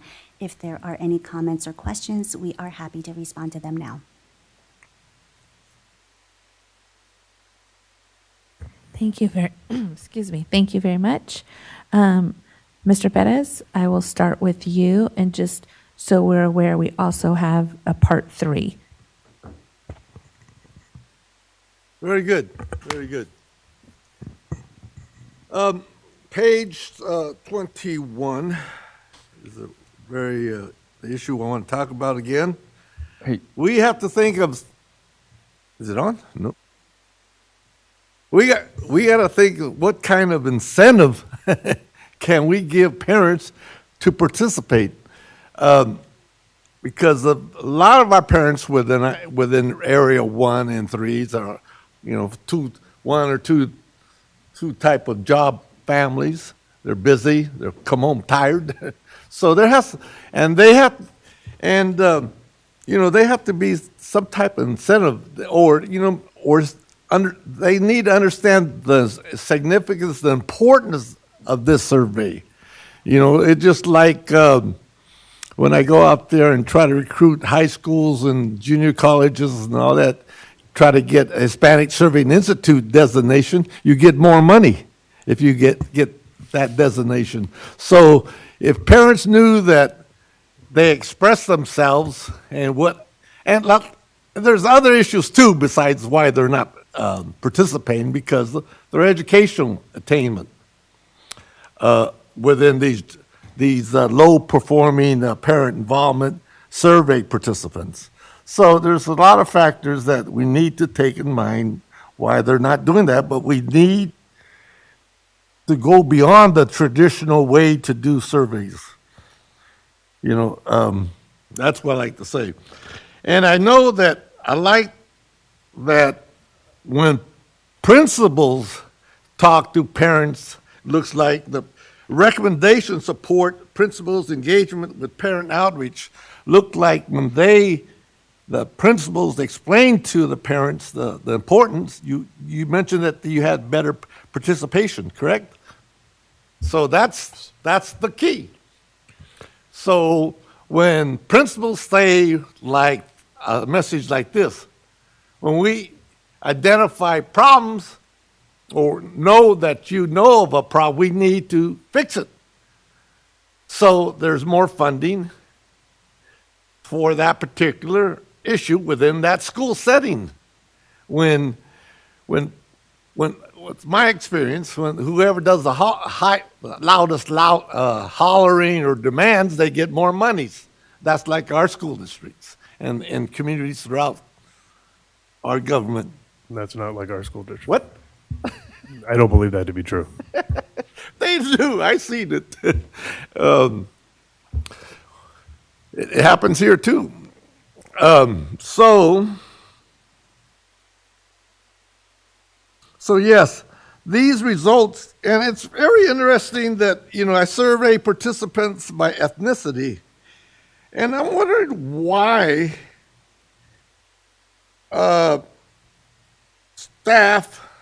white staff were the lowest, almost yes, in responding, and then Filipinos were the highest in staff response, and it looks like after that, Hispanic staff, it looked like, yes, Filipino staff were the highest, Hispanic staff were second highest, then why was it the white staff the lowest? What's the explanation? Is there any? And that's on page 24. Yeah, we didn't ask reasons why they did and Yeah, didn't. but Again, the research unit here. one thought, Mr. Perez, is that if you look at our overall staffing, we don't have the ethnic makeup of our staff that matches our students. The way we're working towards that. So one thought would be those folks that are in the different ethnic categories may understand that they represent a smaller part of the overall staff, so they may prioritize making sure that their opinions are included. So that would be one just thought. When I read it, it obviously jumped out at me as well. Yes. And the other, Mr. Perez. Any explanation? Well, Anybody? the other would be the total N. And so the smaller the number, a slight variation can mean a significant increase in percentage. So that's the other factor. Yes, but there's more. We have a lot more. Well, what is it? What is the percentage of our teachers or staff, or mainly white? Maybe 75% of our staff's white. That's what Mr. Cerruti was speaking to. So when you have groups that have smaller numbers, Yes. it takes far fewer of them to make maybe a higher percentage. So even the 16% that you see with the white is still probably more overall staff that identified themselves as white, probably participated overall in the overall numbers, but the percentages are different because the numbers in the other groups are smaller than they are for our white staff. Is that the explanation, research? What? Yes. So here comes another one. You have anything to say about that? I would say another factor that could be at play is we don't require that staff or any respondent state their ethnicity, and so we have a high proportion of respondents who decline to state their ethnicity, or so they could say, no, I decline to state my ethnicity, or they just don't add it in. And so it's not possible for us to give the percentage of we can't represent that in a percentage here, but people that could be considered white may be in that category.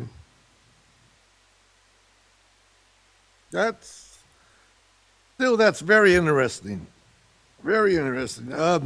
Regardless of the number who responded. Page 25. Why don't we have parents in foster youth, homeless, and social disadvantaged data? What happened there? When we adjusted from the traditional, or I guess that's an adequate term, the LCAP survey that we had, and we went to the perspective survey that combined a number of surveys, we couldn't make every adjustment that we knew that we were going to make in a single year. It was just too massive of a change. And so it's simply that data will become available next year. So it was a transition year when we were moving from one year to the next. We simply couldn't do everything that we wanted to do. Well, this is 23, 24, correct? That's correct. So, and when we combined which two you mentioned? The LCAP? When we moved to the perspective survey. Perspective, which means? So the perspective survey is. And what's that for? It's a combination of a number of surveys. So we used to do a specific LCAP needs analysis. Right. We used to do a climate survey. We used to do a number of surveys. We combined them. And so when we combined them, it's more than just saying, well, we had 1,000. I don't want to use that absurd of an example. If we had 150 questions combined, we didn't just go grab all those and put them in and we're going to do it. We were doing everything from adjusting the questions to there's actual calculations. There's a lot of work that goes into the development of the surveys. I'm not making excuses for it. We just couldn't do everything that we wanted to do. Part of that is also because this is a department that's not fully staffed, but I'm not making excuses. It was part of the transition process. This data will be available beginning next year. So we no longer have a survey for LCAP? Yes, we do. We just don't have a specific. But you said it was combined. It is. So we do not have one specifically for LCAP? No, we didn't. Okay. We gather, you just saw the information that we had. So why did we do this? Why did we combine? It's because when we were looking at the amount of surveys that are given, we actually have a very detailed survey administration calendar, and it's heavy. It's very heavy in terms of the load that we put on all of our ed partners, and we look at response rates and things of that nature. And so we look at when they're given, how long they take, and this was a move. We didn't lose any of the quality of data, but it's a more efficient way of gathering the information that we want. We presented this information to the board last year, and the board gave us direction to move forward in this direction. So we have LCAP and other objective surveys. How many other objective surveys do we have within this survey? Do you mean for parents or for? No, I mean, like what other surveys are included in the original LCAP survey? What's included in the new survey? Okay, you mentioned that we now do a survey not only for LCAP and this is, but what other objectives are we trying to achieve through this survey that? Sure. Okay. So for parents, it's LCAP needs, and then the other survey was called Parent Survey, and it was measuring parent climate. For students, we combined, again, LCAP needs. We had the climate survey. We had the SEL survey. So those were all combined into student perspective. And for staff, they also had LCAP needs. They had climate. They have one that was called the Teaching and Learning Survey, so they got all kinds of other things. Learning and teacher survey. Right, the Teaching and Learning Survey. What does that mean? What does that entail? So that survey included questions about implementation of state academic standards, implementation of the SEL program, usage of assessments, district assessments, those types of questions. And prior to that, it was by itself. It was survey. by itself, yes. But the climate is objectives, one of the objectives to the LCAP, so I wouldn't separate that or say that's separate than LCAP. That's part of why we combined them. Exactly. It made sense. Yeah, so, but yet the other, what I'm trying to dig at is, we're doing a survey for these other objectives that are not LCAP inclined or objectives, but yet, so that worries me. I don't all of these recall we elements are voted ti- for that. All of these elements are tied into the LCAP. Everything aligns to the LCAP. Yes, exactly. So, We used to use the climate survey to inform the LCAP as well. right. So it's all the information ultimately was used in the LCAP, not just the LCAP priority survey. But it seems like, you lead me to believe that these other surveys that we're doing, we have included them within the original LCAP. And I'm not sure if you have answered that correctly, but when you say LCAP, They have answered the it correctly. climate one Mr. Perez? objective is one of the objectives that we should be, surveying and evaluating this and that, because, and bathrooms, students going to a bathroom is a particular climate issue, school climate issue. So, And we captured that. So one of the pieces is, in this new survey, one of the things we're doing now is analyzing how well doing the combined survey worked. I mean, so that's part of the evaluation. That's understandable, okay, but, please, the main 8 objectives of LCAP, try to focus on those issues, I think. It's safer.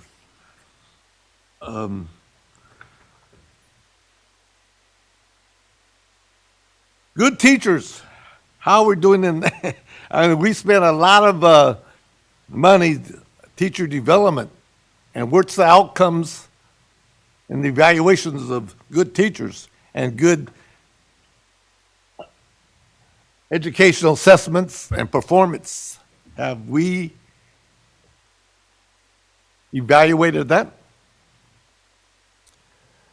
Well, we certainly, on several levels. So there's work being done, obviously, in terms of evaluating individual teachers, but in terms of looking at how we are supporting all of our teachers at a broader scale, there's work being done in terms of how we are attracting teachers to the district. There's how we're inducting people into the organization. And there's a heavy emphasis in terms of, you heard regarding teaching and learning, the instructional framework and the work that's being done.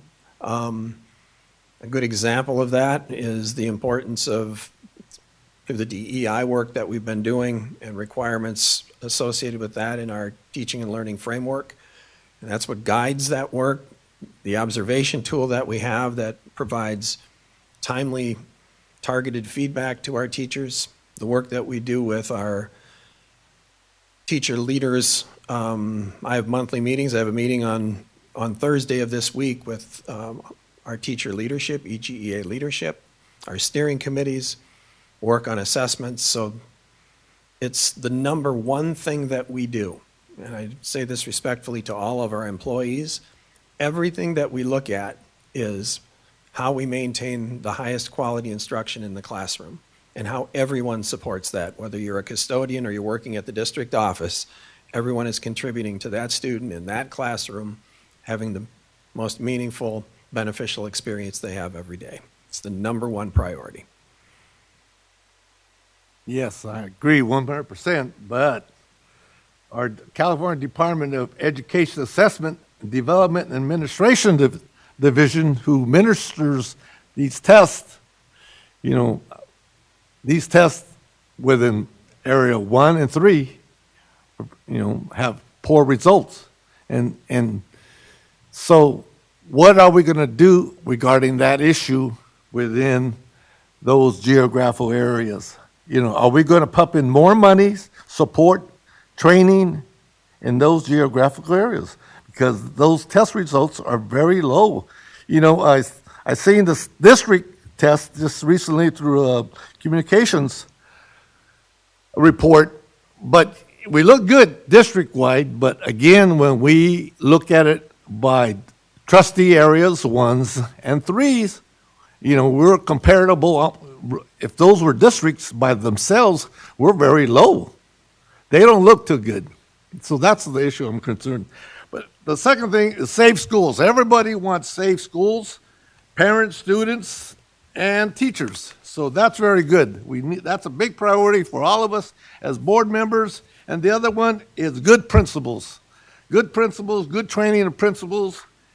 As a result of good teachers and good principal leadership, we should have better results. But yet, since 2012, LCAP, we haven't, but also we had COVID. We were going up, then COVID came down, and at that time we had achievement gap. Now we have, learning lost. Those two, we need to be aware of geographically where the money and funding should go to get those higher scores in these geographical areas. Trustee area 1 and 3. Well, and Thank you. that is why many of those schools are title schools, plus the supplemental concentration monies that we have. Those schools receive a Yes. higher proportion of those I'm funds. glad as that well. we're going that way, but it wasn't like that. And I explained that It's to always been Mr., that way. Our superintendent, and it's time that we have these Title I schools. And also, again, I've advocated for community schools programs, but we do not have those. It takes the community to develop these students. Thank you very much. Ms. Chavez Thank you. Espinosa?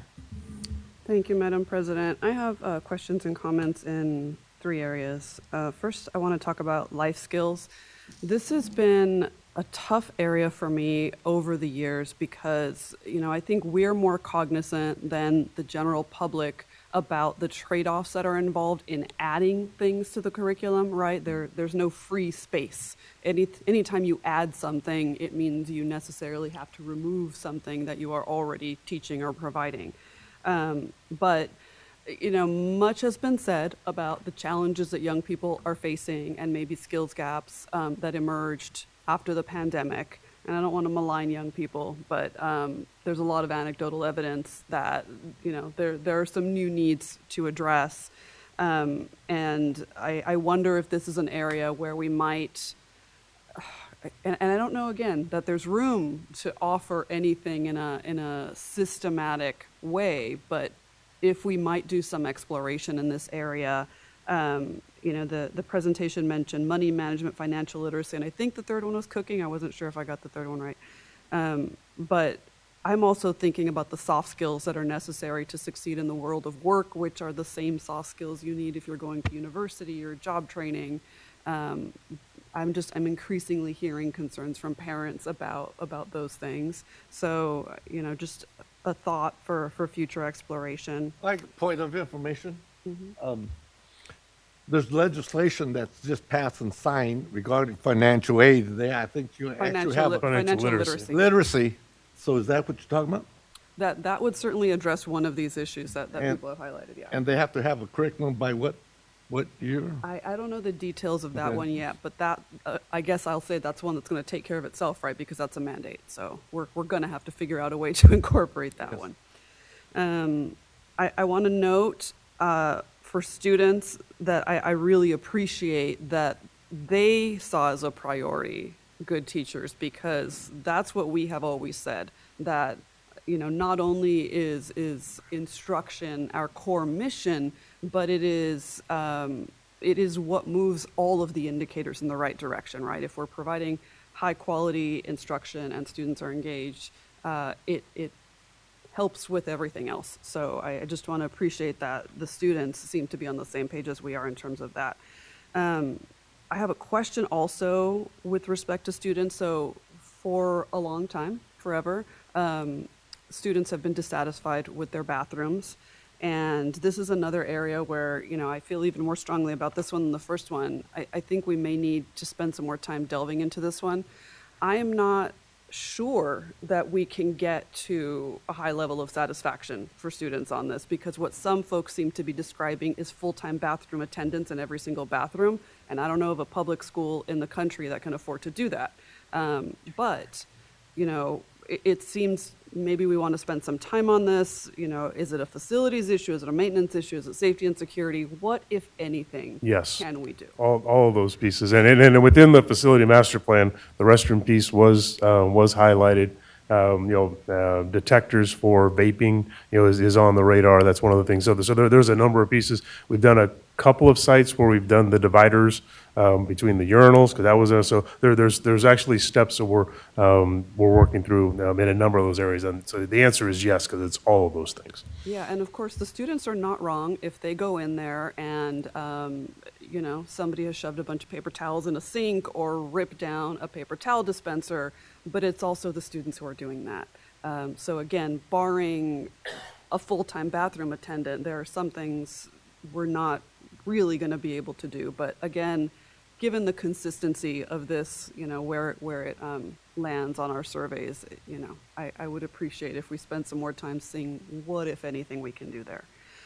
Last issue I wanted to talk about is the groups that had low response rates. I think Latino by ethnicity was the lowest, and English learner parents. We've talked about this before, but I just appreciate, if possible, some sense of what we are doing currently or what we have in the works to try to promote more participation from those groups. Yeah, and we acknowledge that, and we did some new things this year, and I won't just repeat what those are, but everything from the QR codes to the videos that were done and things of that nature. But the other part of it is going in a very targeted approach. So we will absolutely continue to do it. We've said all along, and I've publicly said, if we're looking at our schools, so having 70+% of your kids and your staff is a pretty good number, and we can even do higher than that, but that's kind of a self-contained control group. And the expectation is 100% of kids and 100% of staff, the parents who are out and about. So absolutely understand. We saw the dip, and we already have headed right down into what do we think is causing that, and what more can we do? Yeah, absolutely. And, I do want to mention handing out the paper flyers to the elementary level parents. I do see how that is a response to conversations that we've had here before, so I appreciate that. But I think it was a 12% response rate from Latino parents, 11% from EL parents, and that obviously raises the suspicion that there might be language barrier issues, which, we've found ways around, right, in using talking points and other things that translate. So I hope we continue to kind of bolster access in that way. Yeah, we wanted to be very transparent about what they said, and one of those data points, which is of the parents we were talking to, 40% of them say that they never heard about this. You just know that the red flag went up, way up for me. Exactly. It's like, okay, and so it tells us that we have to stay at this. Yeah. Last thing I'll say just about response rates in particular, I see the fact that we're constantly thinking about how to do better, and I appreciate it. There are things that other districts have done that to my knowledge we haven't done yet, like raffles and prizes and things like that. And if we need that as a targeted approach, maybe we identify some high school attendance regions, with a particularly low response rate. I understand that it could be controversial, but I just want us to keep all of our options on the table. Understood. Well, thank you. Mr. Vargas? My colleague touched on a couple of the issues that I wanted to touch on as well. Particularly, so I do want to ask, do we, and you may have said this and I just missed it in the, as I was taking notes, do we translate the surveys into other languages? Yes.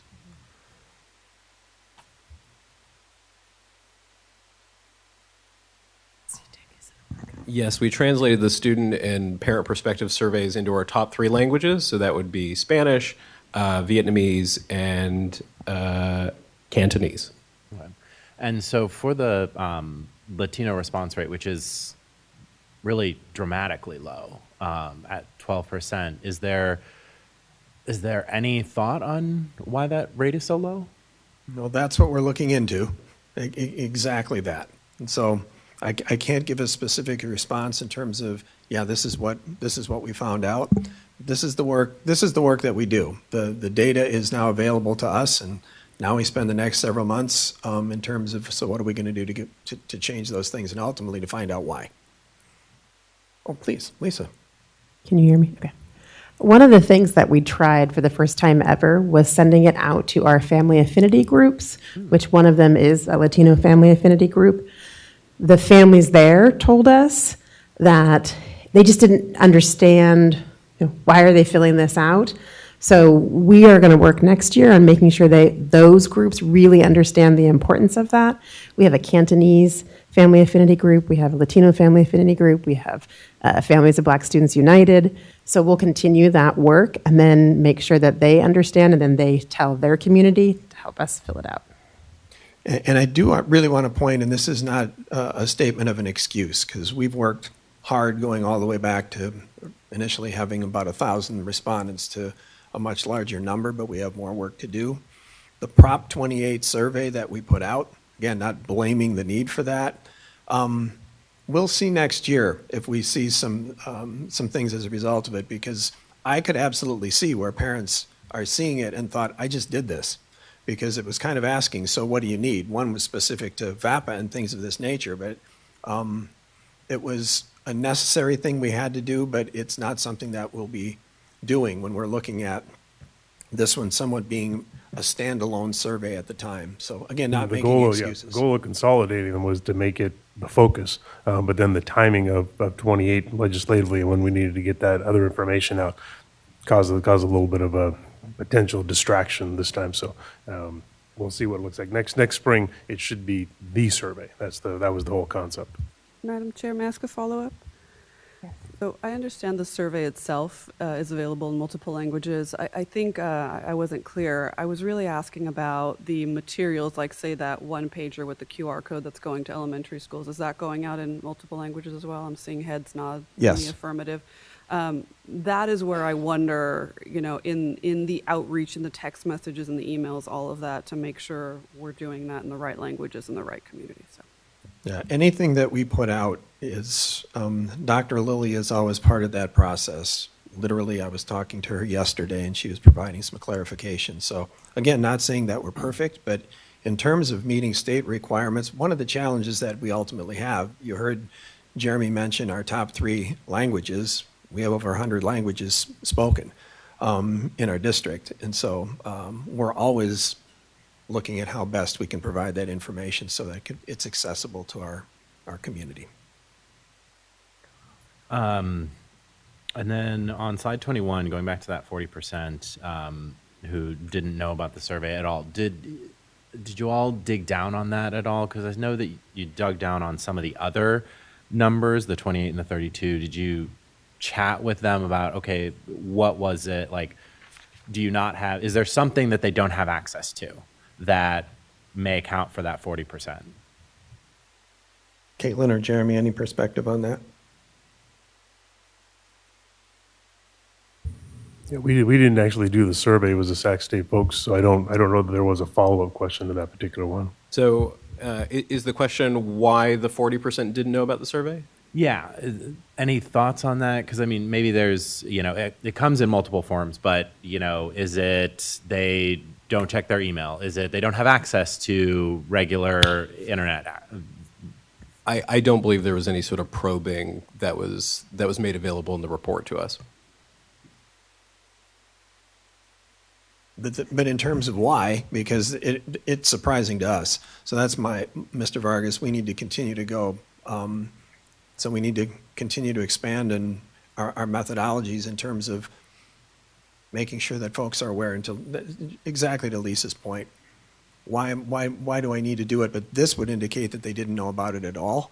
That's what's very surprising to us. So know that that data point right there is resonating strongly with us in terms of, so what do we need to do differently? Right, and that's a new data point. We've never done this type of follow-up previously, so it did give us another set of information to be able to dig into before we didn't even have this data point. So it is a place to be able to dig into. Yeah. Okay, and then my last, I don't know if it's question or comment. if I have a question, it'll just come out. But so the last sort of point that I want to make is really to kind of point out in slide 29. You guys mentioned that all of these tended to be relatively, like the ones that showed up in the top 15 tended to show up in the top 15 again. But one thing that jumped out at me was on the parent survey, number 3, bullying prevention, really jumped this year from 7 last cycle to 3 this cycle. And I'm wondering if you have any thoughts on that, like maybe the reasoning or how you're responding to it.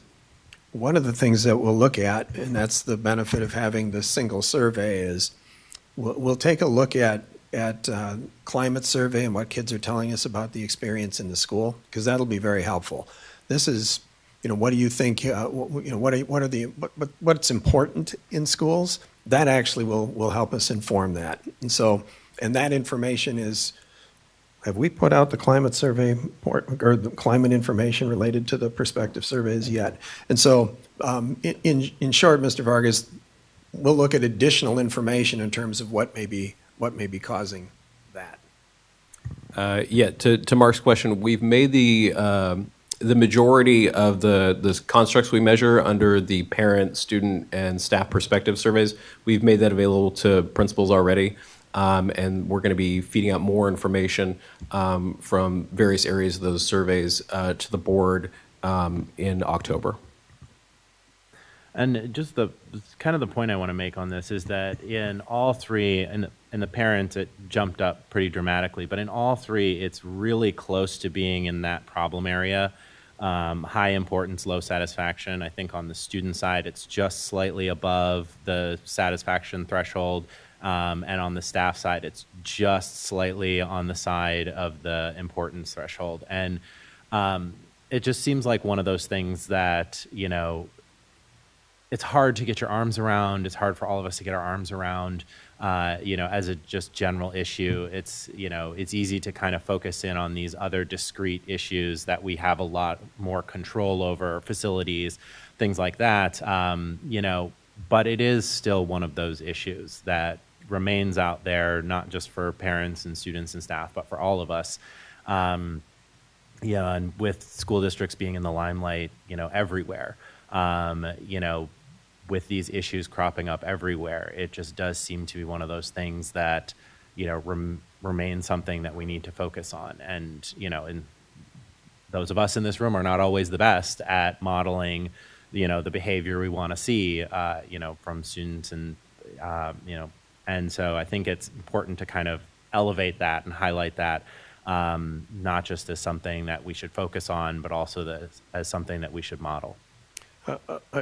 Thank you. And just a very quick comment, and that is, if we look at MTSS, and I won't digress and get into a lengthy conversation about that, but there's 3 components. There's the academic, behavioral, and social emotional. Behavioral was actually the first one that we established with PBIS, and so that's your school-wide behavioral program. And we've seen significant reductions in exclusionary discipline and some of those things, not saying that the work is done. I'm not saying that at all. SEL, which is both how you engage, how you handle yourself and executive type skills, but also how you interact with others. That's the newest of the 3 that we're working on. And so it remains an area of focus. It's work that we're doing at the school site. It's how we're integrating. And the interesting piece of that is even now within the state teacher standards, you're seeing SEL components tying into that. And so the thing that I would just share is that the pendulum is swung, and I've said this before. We were hearing about life skills taught in our courses. There was a time you didn't even consider it because it was reading, writing, and arithmetic. And I've been through the multiple pendulums in my career. And so we're back to the whole child and continuing to do that work. And there's work to do. Please, Lisa. I just wanted to add one thing. So in the many family engagement workshops that are offered throughout the year, either through school sites or through the family engagement department, there's always a survey that's done at the end. And it's what else do we need to provide you? And at the end, we evaluate that, analyze that, and then create the next workshops for the following year. And coming out of the pandemic, there was a lot of focus on helping our students with stress and anxiety and depression. And now we're seeing, just this past year, it's swinging to cyberbullying. So parents want help with navigating social media, phones, all of that. So this year, one of our focuses in the department, and then supporting schools with this, as well as offering workshops focused just on that. They started just a few weeks ago out in the Sunrise McGarvey area, and they were packed. So those will be happening throughout the whole entire district throughout the year. And I'm glad we're doing that, because I think that's, an important piece of this is there's only so much we have control over, right? There's only so much we can do, in curriculum and on campus, in order to sort of do our part on this. There's also, what's going on outside of, outside the schoolhouse gates that's important. And the more we can sort of delicately reach out and support, families and communities in that, I think is all to the better. So thank you very much. Thank you. I have a question regarding this cyberbullying, and one of the answers to that, and school climate regarding no phones in schools. So I imagine staff is working on that issue right now, because our governor signed the legislation for students not to have phones in school. So do you think that that's going to end cyberbullying? No. Or what? That will not end cyberbullying. But I will say Percentage of it, a little. I don't know. We'll see with that. But I will say the board's already taken action with regards to policy, and staff has an admin regulation that's very specific about cell phones. So actually, we'll put that in a Friday communication so the board's aware of what's currently in place, and we will look at what the legislation says to make sure we're still in line. Okay, and within our database of school incidents discipline, is that recorded also, cyberbullying on telephones? Depends if it's school-related or not. No, I mean, if it originates from school. That's what I just said. If it's related to school and there was discipline taken, then that would be. We're getting off topic.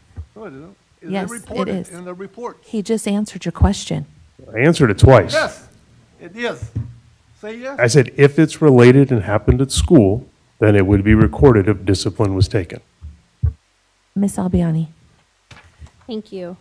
I really appreciate that we reached out to Sac State and used and used an outside source, because sometimes it's really hard to see what's happening inside. You've done everything you can think of, and I believe that is a commitment of the staff and a compliment that you you're not all the way there and you're looking for more help. And so I appreciate the statement that makes and your willingness to do that. Thank you, ma'am. They've been very helpful to us. Can it be done on the phone? Can the survey be taken on a phone, or did it have to be taken on a computer? You did yours on a phone? Okay, she said she did hers on a phone. When I used to get them, they were on a computer. So yeah, it's an electronic survey, but you can use any type of device. So you could Excellent. use a mobile communications device, you could use a laptop or a desktop. The survey that was done about the non-response survey that was conducted by ISR that you mentioned, some of the data was collected via phone calls, but for the You've parent answered my response. question. The survey we Okay. sent out could have been done on a phone. Excellent. That's what I'm saying. My only suggestion, our schools tend to have end-of-year celebrations and elementary. And when I look at the numbers, they don't surprise me that greatly, because you are so involved when your kid's in elementary, and you just kind of tend to phase out and let them do more of their own thing as they get older. And I think that's a natural let go. But the staff and the parents and the students need to know this is how you talk to us. This is the most important way you talk to the school board and make a change in the school board. And so that's my public cry. Please answer your survey. And I appreciate we've condensed it. I think that was key. Page 22. We have a staff of approximately 7,000, correct? Would that number be? Approximately. Yeah, okay. So we still have some work to do there. And again, to staff, this is how you tell us stuff. So please answer those. Number 3 on my list, And Ms. Albiani, very quickly, it's all staff, and so, it's, our expectation for our principals is 100% of the staff in your school. Oh, okay. And that is more of a captive audience, because we were right at about, and I'm doing this from memory, about 70%, so about 7 out of 10 of our, staff members. But where we want to continue to do the work are folks that are in food service and transportation and at the Trig building, and recognizing that their voice is also very important. So that's going to be a targeted area of focus for us. Oh, yes. And if you put your kid on a bus, it's the first employee they see every morning. And First it's the and last last. employee they see every night. You So bet. you can't discredit how important that person is. They're very important. The bathrooms, Ms. Chair spoke to already. Ever since we got a student rep, that's what they've been talking to us about, our bathrooms. So I'm excited to hear. I was excited to see it in the plan. I'm excited to hear we're making some moves and our focus there. Thank you. I forgot to say about slide 22. I am thrilled how many students are answering this. And I know that we have them as a captive audience during the day. But when we started, they were not involved in, and it is their school and it's their experience. So I just compliment that that's happening in such great numbers. And just as an FYI, and we'll be getting information out to the board to clarify, is we will see a decline in that number, probably not too steeply, but we will, and it's because we're going to move at the elementary level to grades 5 and 6. We currently go 3rd through 6th, and happy to get into that at another time in terms of why we're doing that. But we've gathered a lot of information, and we've had staff go directly out with our kids and ask the questions, and really getting at, do they understand what those questions No, mean? that And makes we sense. believe that this is developmentally most appropriate for our 5th and 6th graders. Yeah, Just an FYI. Agree. That makes sense. Ms. Chair Espinosa also spoke to soft skills, which are a huge thing we would like to be teaching throughout our school. I think when we made a graduate profile, we talked about how do we incorporate those into every class. Just you make a resume in your English class, you do a cover letter in your English class, but where you find those are in your CTE classes and those organizations, and those have the most amazing opportunities to do those things. And also the CO class, their job interviewing. So this stuff is out there, we know it. It's how to fit it in, because like my own children had to go to summer school to graduate. So how do we put another requirement on them? So I just encourage staff to figure out how to filter that in with also getting enough content. And it's a challenge. I don't think there's any way to avoid that. One piece to that I think that is going to be built in is through the SEL curriculum, because some of that is coping skills, life skills, not necessarily that financial piece, and that's another avenue. But in the actual soft skills, how we interact with others, how I self-regulate, those are really important skills in the world, and that's actually built into the SEL curriculum. That's now more systematically being done than how it was being done previously. And the last comment I want to make was the Facebook campaign. I just think they're excellent. Asking you to do your survey, getting them in different languages. And I do believe, and I saw it last year, do your VAPA survey, do this survey, and it is. And it was repetitive and it was close together, which wasn't to our benefit in timing that way. But I love that you've gone outside, you've learned some important numbers, and I know you'll turn around and turn that into work. Thank you, ma'am. Thanks. Mr. Yang? Yeah, I also want to say thank you for the presentation. I have 3 areas that I wanted to cover that include multiple items in there. And the first one I want to talk about is the top 3 items that it looks like pretty much is priority for all the demographics. Good teachers, a safe school, and good principal. I think those are the top 3 or top 4, all together. So, and I can see why. That it sets the foundation for a school district.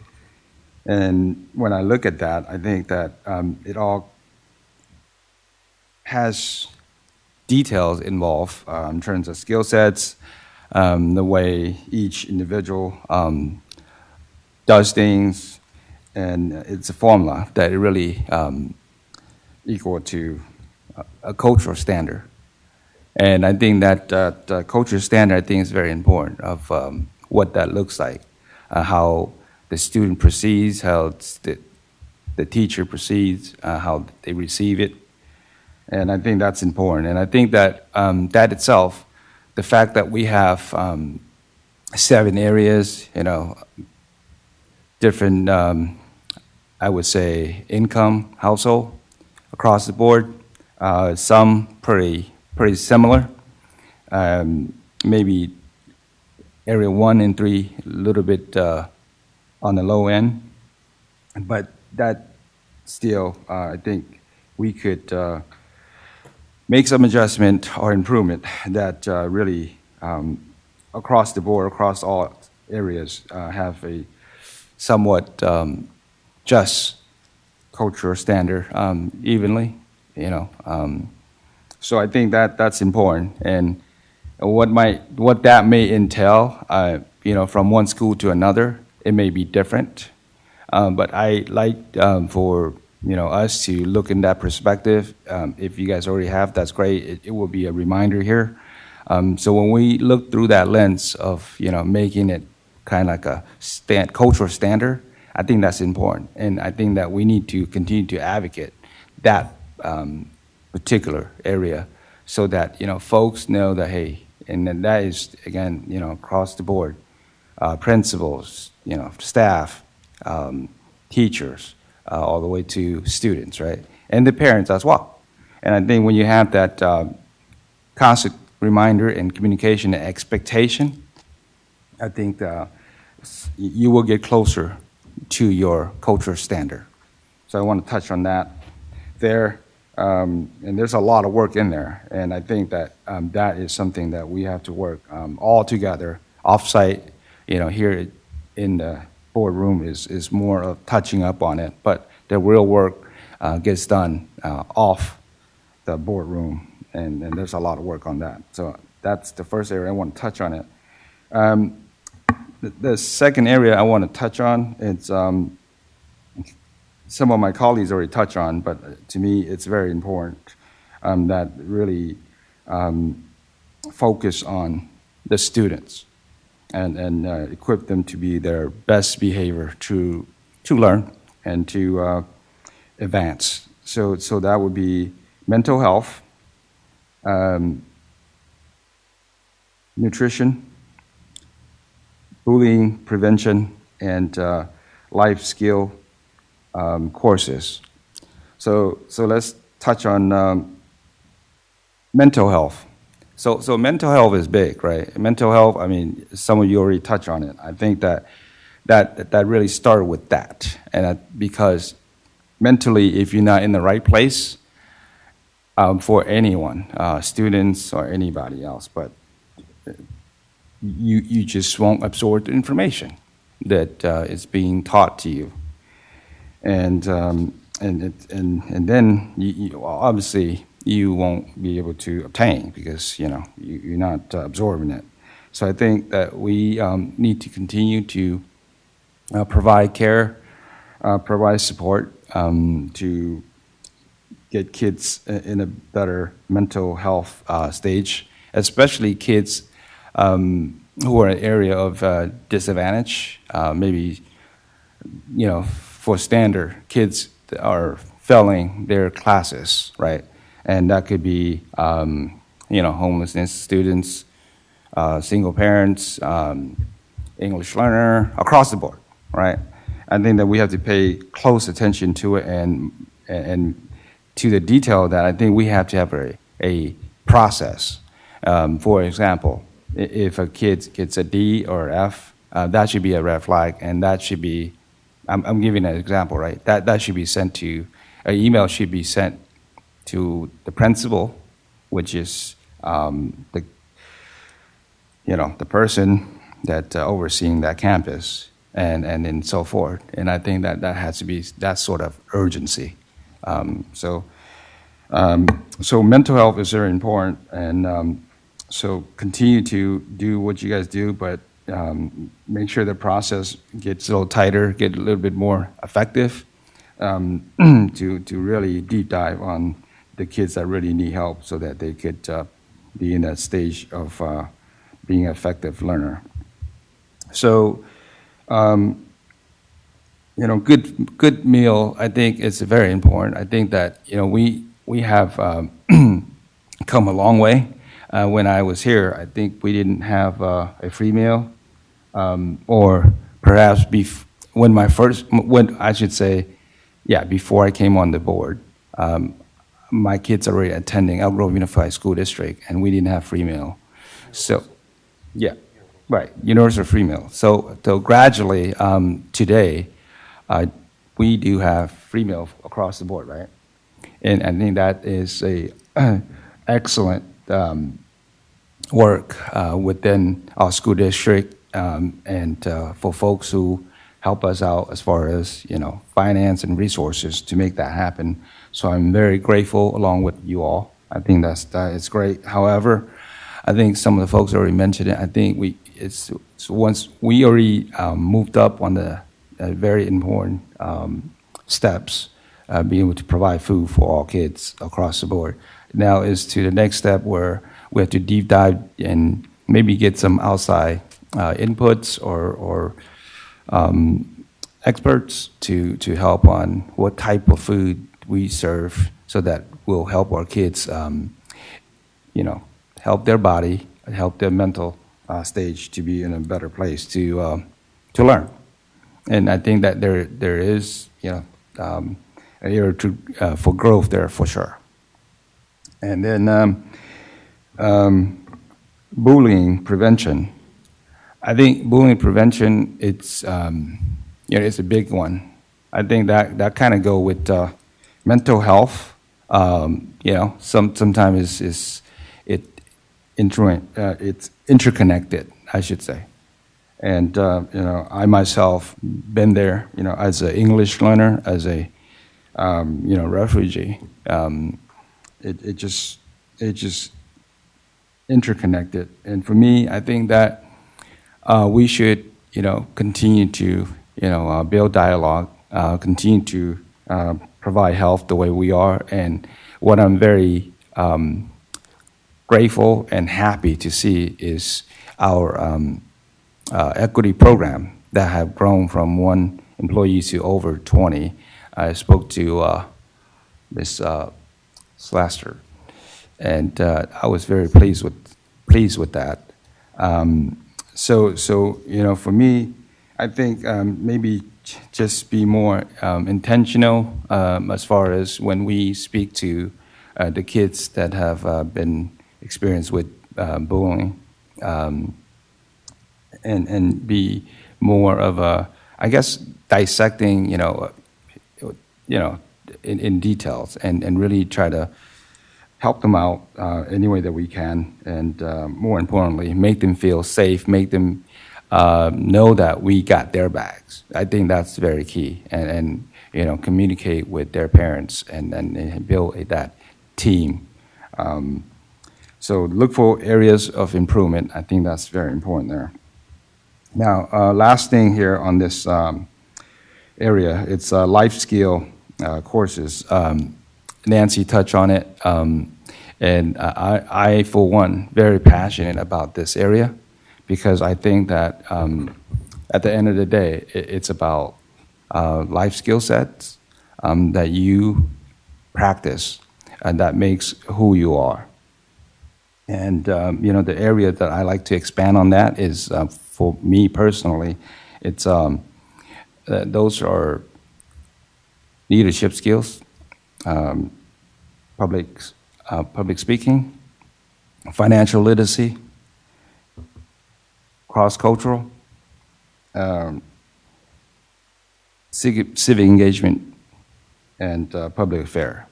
So those are, for me, is the kind of like the basic life skills that kids need to be learned. In contrast to the kind of like the the basic, academic, the math, reading and writing, and even typing, right? Those are the basic of it. And I think that when the kids, or when kids are taught in those areas, I think they are equipped to be their best as a starter, right? So I said again, leadership, public speaking, financial literacy, civic engagement, public affairs, and cross-cultural literacy. So those are very important. So if we could continue to implement that any way that we can, I know that we already have some out there, but if we could maybe put into a program that is very, I guess, a program that kids will be aware of, parents will be aware of, and so that they could sign up for it or take it, right? So that's important. So the last area I also wanted to touch. I know that a couple of the colleagues already touched on it, but I just want to touch it on as well. So low participations, right? So the 140%, I think that is pretty high, and the survey says that they don't know, right? So I think that to me the question would be, we asking those folks, say, hey, what do you prefer as far as communication? A simple question like that might start off a good relationship, right? Because at the end of the day, we need to know, what type of communication platform is most effective to them. You know what I mean? And some folks, they like email. Some folks, they like texting, phone call. Across the board. But I know that not knowing what they prefer, it might be a challenge to us because they are the user. And if they don't engage and participate, then what we try to do, it's kind of meaningless, right? Because, we need their input. We need that data.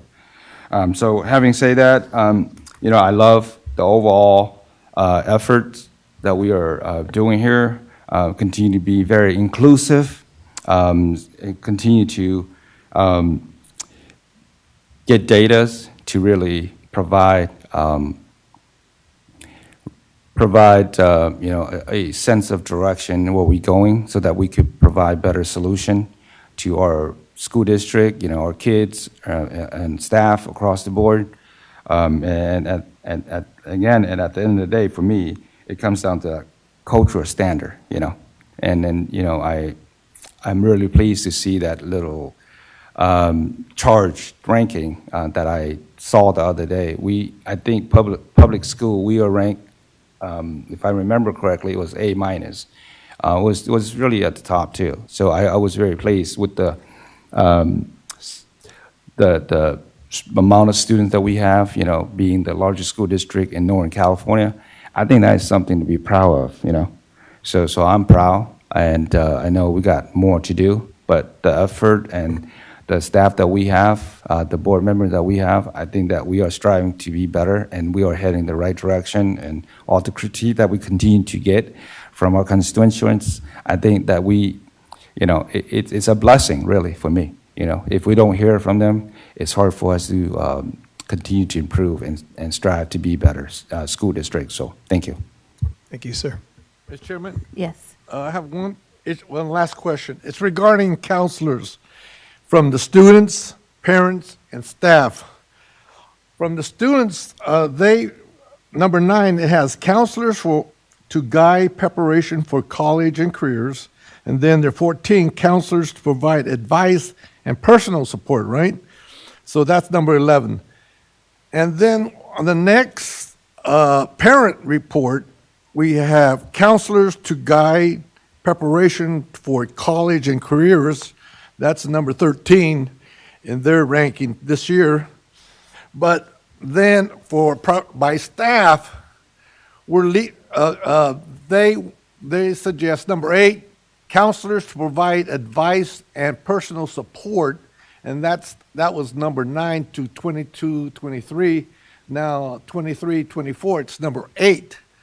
But what's missing from the staff, they do not have a ranking for counselors to guide preparation for college and career. That's missing. What substituted that objective that parents and students wanted? So Is it would just you not please, in the top look into 15? that?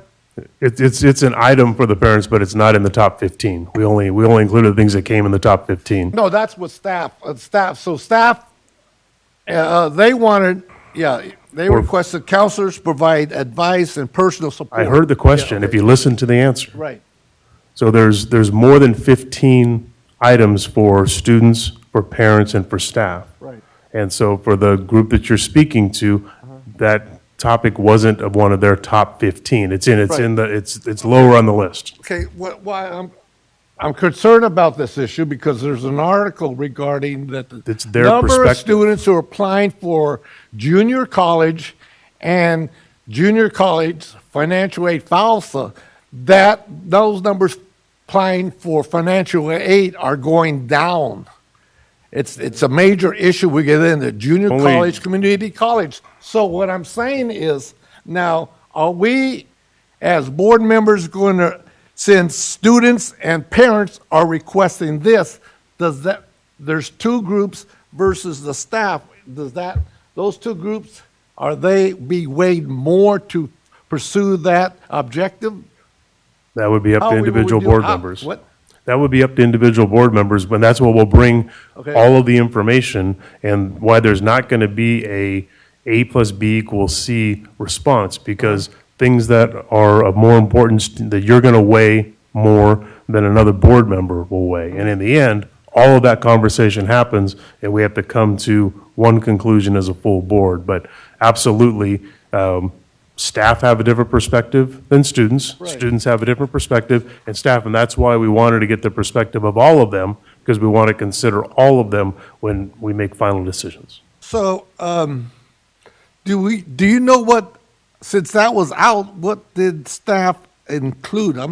I can't figure this out. That's, It wasn't out. It wasn't out. It's Yeah. just lower. They only included the top 15. There Right. were further, so it's okay. just The lower. question is, what was added in substitution of, Nothing was added or substituted. okay, yeah, well, in the ranking it did, the top 15, it had to. If counseling to guide preparation for college and careers went down by the staff, so what went up? Well, if you look You at have a number of things went up. So if you look at Look at the list. What's yeah. new?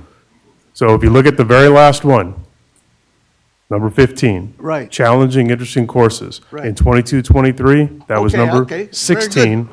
And now it's number 15. So that one is now on the top 15, and the one that dropped out of the top 15 was number 13 last year.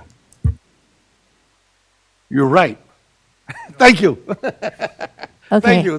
So I want board members to be aware of that. We all know. But I don't want to bring it to attention, but like I said, there is a report by the junior college of financial aid counselors or forever that the number of FAFSA students, FAFSA students, they're not applying for that. In other words, they need guidance. It was down last year largely because the feds went to a new version of it, an online version that had huge bugs, and it was a major challenge. Please provide a report to staff and also board members. Thank you. We're already aware of that. What, you are? Okay. Yes. I work in the community college system, yes. Well, why Yes. don't you give me a copy Thank of you. that, please? No, I you see can it. Google it. Thank Yeah, you. would My you turn share to that with ask me? questions. Thank you. Again, thank you for all the work that has been put into this, to the survey. A lot of the same things that my colleagues have brought up, so I'm not going to repeat. When we look at the top 5 for each of those groups, I love that we're on the same page, and it just shows that we have that we value the same types of experience for our students. And then if we have that shared value and shared interest, I think that we'll have a shared commitment to working towards improving those things and keeping them on the top 5. And So- those top 5 have been, the top 5 have remained for numerous years. And that total list, Superintendent Hoffman wanted us to expand from top 10 to top 15, so we're seeing more information. But there's been overall, there's been a strong level of consistency of what the top priorities are. And I think that just, again, it shows our unification as a community with all of our constituent groups there. Also, just I appreciate that's the work that has been done to spread information about the survey with social media, with text messaging, with emails, flyers. You have run the gamut of all the different ways to get that information out there. So, I think there's always going to be a group of folks that aren't aware, but that information is everywhere around you. If you're engaging with your child's education. I do think, though, that there are some cultural norms that we are encountering. I think that we have some cultures and communities that we're saying, why am I being asked? And I think that for certain cultures, the school, the administrators, the teachers are held in such high regard that they're not necessarily used to being able to provide recommendations. And so I think part of it is a cultural awareness. I think the strategies that FACE is using by reaching out to the different affinity groups is great. I think that there is also certain groups are going to respond more based on relationships. And so like you saw, the recommendation for principals to engage, because that's who parents and families know are the principals versus, somebody from the district sending something. And I think that if you take that a step further and we think about DLAC meetings and saying, hey, we're having a DLAC meeting, the first 5 minutes of this meeting or 15 minutes of this meeting, we're all going to fill out this survey together. Thinking about different points where communities gather for within our schools and using specific time to say, hey, we're going to walk through this survey and dedicating that time. That might be helpful. Again, I know that it's not for lack of trying. You've tried lots of different ways, but I think that we're always going to just struggle with that. But we're seeing those increases, and we will continue to try. Yes. And again, just I appreciate that we are valuing student voice just as much as we are valuing staff and our families and partners there. So again, it just helps the students to realize that they have a voice in their educational experience. So I appreciate all of that and looking forward to next steps. Thank you, ma'am. Just a few slides left. And now we're going to shift to the timeline. Now the focus is going to shift to what's coming. And so I won't go through these line by line. If they're greened out, it means these are things that were done. And it went back to early August when we were basically reviewing a draft process and timeline. And you'll see some different things. And if you see some things, ESSET, that's the Ed Services and Schools Executive Team. I should not have left acronyms in there. I apologize for that. That's a group that I work with. And you can see cabinet and principals in the LCAP collaborative are highlighted there. And you're going to see in purple the board meetings. And that's really what was driving a lot of this work. This timeline will take us up to the December board meeting. And so it's really looking at what is happening. And so we've got the special board meeting today. And you can see the needs analysis work with our principals. It's actually going to be, all those processes are beginning right away. The LCAP collaborative group, they're in the process of doing that now. So what they're going to be doing is they're actually looking at all those needs analysis results with our principals. They're going to conduct their prioritization. You can see when that's taking place. It's on the 8th. So they're going to be doing that. The LCAP collaborative, they've already begun. So they've begun. We're giving them some time. So we'll be engaging our principals within existing principal meetings. And so there's a BC that's going to be coming out to the board. And just as an FYI, you'll be receiving the deeper level detail, just as we do with the discipline data, when we provide it district-wide, and then you get the massive amounts of data that can go to the specific school. You'll be getting that same thing regarding the LCAP needs analysis. Just want to make sure that's correct, Jeremy. No, it's okay. The BC going out Friday. Yep, thank you, sir. And then this takes it, so if you go and look at the 10th, that's the next special board meeting. So really what's taking place between now and then is prepping it, and I'm going to, if there aren't any questions on the timeline, I'll jump to what we're going to be providing, and I'll be working directly with Superintendent Hoffman, and I would imagine that there will be board communications. Superintendent Hoffman mentioned earlier on that we'll kind of be priming the pump a little bit and sending information. And I could envision us sending some examples and getting your feedback in terms of, is this going to be usable, meaningful information? Because in just a second. So here's what we're looking at. So with that timeline in place, setting us up for the 10th. And again, the December 10th doesn't mean we're going to be engaging in the budget priority process and making all decisions and everything is done.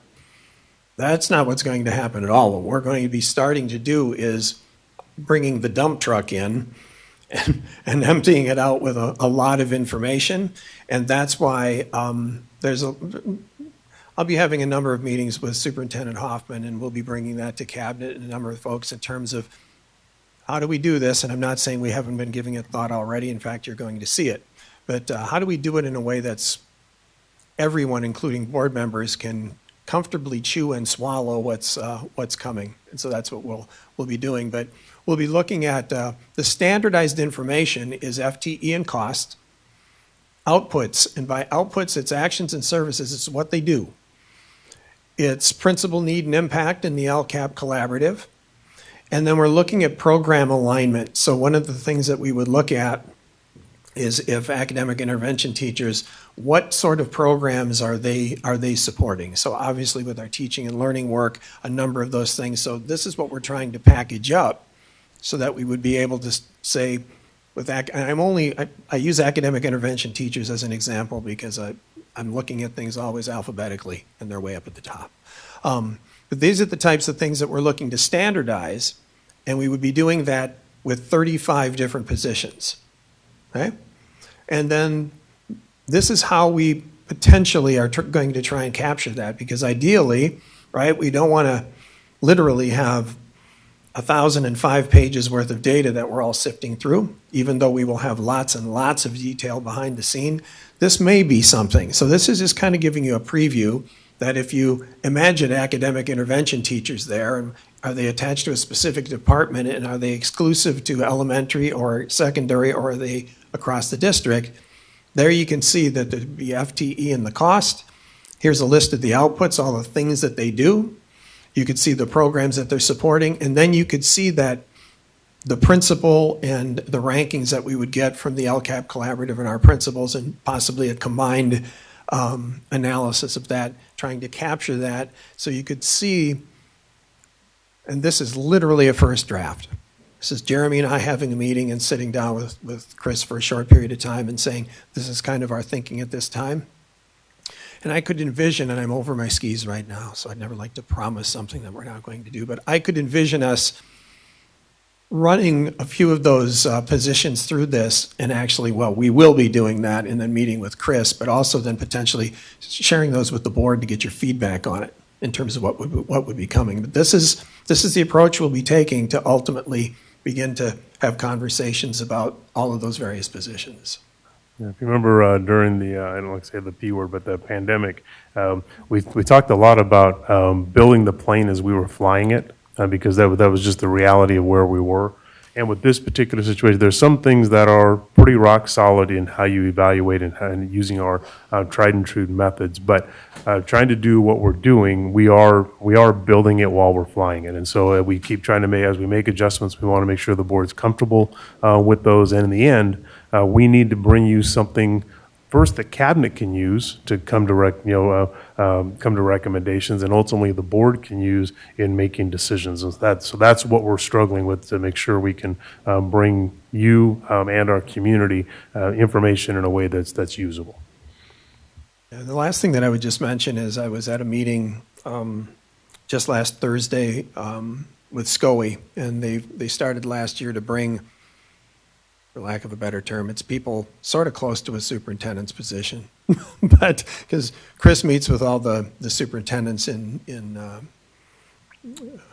with Dave Gordon, and they bring a few other folks together, and we were having this conversation about these ESSER positions, formerly ESSER-funded positions, that are sunsetting, and what we're doing. And so every district is wrestling with this same thing, and I've always got my eyes what other folks are doing, but this is our initial thinking regarding how we would be starting to analyze these positions.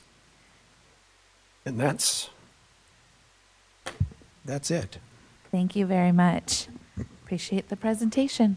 Thank you so much. All right.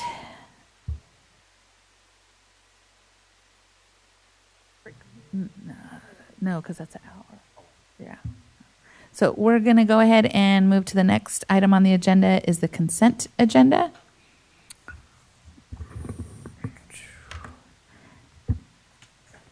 Do I have a motion to approve items on the consent agenda? Move. So move. Oh, second. Sorry, Mr. Yang. It's been moved by Mr. Yang and seconded by Ms. Albiani. All those in favor, please say aye. Aye. Opposed? Motion carries. Okay, so we are about 10 minutes ahead of schedule. We'll just go ahead and move to lunch. Is lunch ready? It will be, so we're going to be in the community room, which actually going to go outside the building and down to the community room. There's lunch available for staff and obviously for the board, so we want to head over there. Everybody can grab the lunches. Staff, you have to get out of the community room so we can do our closed. Actually, during lunch, you can stay with us, actually, so we're not going to closed session yet. So lunch will be in the community room, so feel free to be, and we'll lead you over there in just a couple minutes. Okay, and then I would like to call for a lunch break at 11:37. Thank you.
Okay, we are going to call this meeting back to order at 12:23, and we have our Career and Technical Education Program and Facilities. So, Mr. Schweitzer. I can talk loud. Good afternoon, Board President Jamerson, members of the board, Superintendent Hoffman, and Ms. Avalos. We're here today to present an overview of our career technical education programs. You'll hear CTE quite a bit, but it is the career technical education, and how some of our recent facility modernization projects have impacted our CTE programs. But before we get to our presentation, I'm happy to introduce today's catering team, Chef Scott Rice from Florin High School. I'll bring him up and have him introduce our students.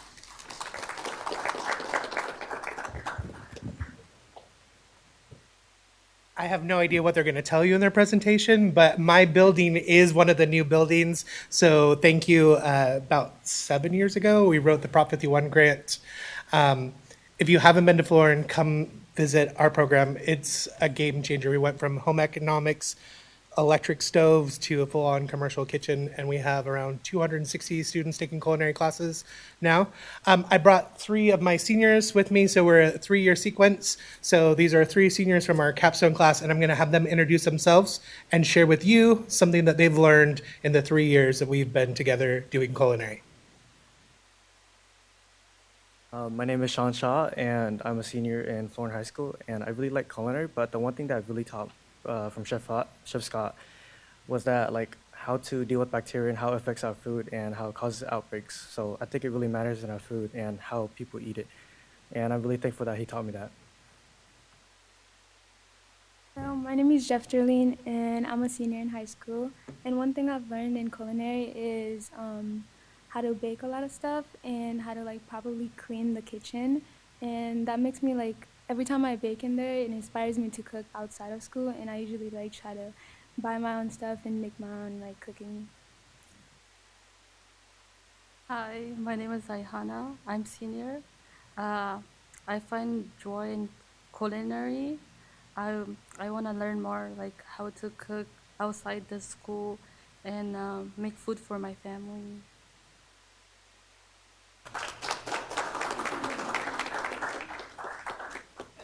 I know the students are anxious to get back to school, so we'll have them.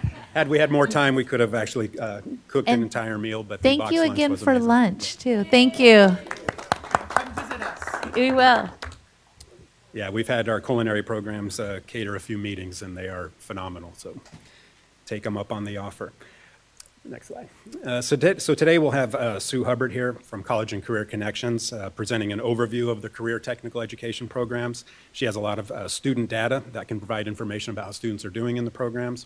Then we'll get into highlighting Florin High School, the culinary program that Chef Scott just spoke about, as well as Laguna Creek High School, their Green Energy Technology Academy, otherwise known as GETA. And then Dr. Coates will finish up with some facility modernization information. So with that, I'm going to turn it over to Sue. Thank you. Well, as you can see how exciting it is to have our students here and how that brings CTE to life. The jobs of today require a new set of skills. Hold on. We got it ready. We're cued. Thank you. And so people ask me, what is CTE? What are academies? What are pathways? And I can give you the technical reason. I can give you 10 to 12 pathways, But we really wanted to bring something that brought the teachers, the students, and the facilities to life. And what is CTE? And really let you know that's the heart of a lot of our work and what we do. And so we developed this. We just had this video produced. It was hot off the press as of Friday. So you're first to preview it, and I hope you enjoy it. And I think we're queued up.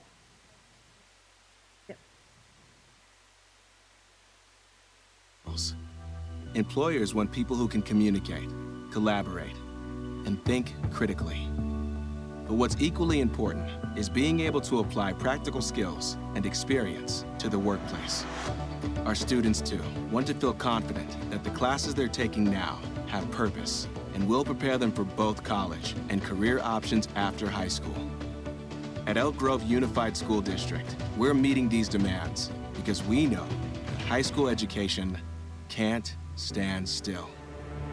With Career Technical Education, or CTE, we've designed pathways that combine both high-level academics along with technical training to make high school relevant, real, and hands-on. Every student in our district has the opportunity to participate in a pathway and explore potential careers that interest them. We offer over 60 CTE pathways in 13 industry sectors taught across our comprehensive and alternative high schools. Through a series of courses, students progressively build skills through real-world projects and hands-on experiences. They work together and are surrounded by a community of friends and mentors. And as part of their pathway, students have the opportunity to develop leadership skills, earn college credits and certifications, and interact with local industry through guest speakers, field trips, internships, and more. Throughout our high schools, our data consistently shows when students complete a CTE pathway, they're far more likely to have success in high school, college, and beyond. And it's all because they're on a path that's connected to their goals. CTE students are getting the exposure, experience, and opportunities they need to know what they want to do and understand the education they'll need to achieve it. We've also made sure every CTE pathway leads directly to college and career opportunities. The professional workplace skills they're learning easily translate to any job. And with a resume full of real-world skills and certifications, students have a head start for finding work after high school. With career technical education, we're helping every student in our district find success and have a competitive advantage in college, career, and life. It's easier than ever for students to start on their path right now. Visit our website to learn more about CTE pathways at Elk Grove Unified School District.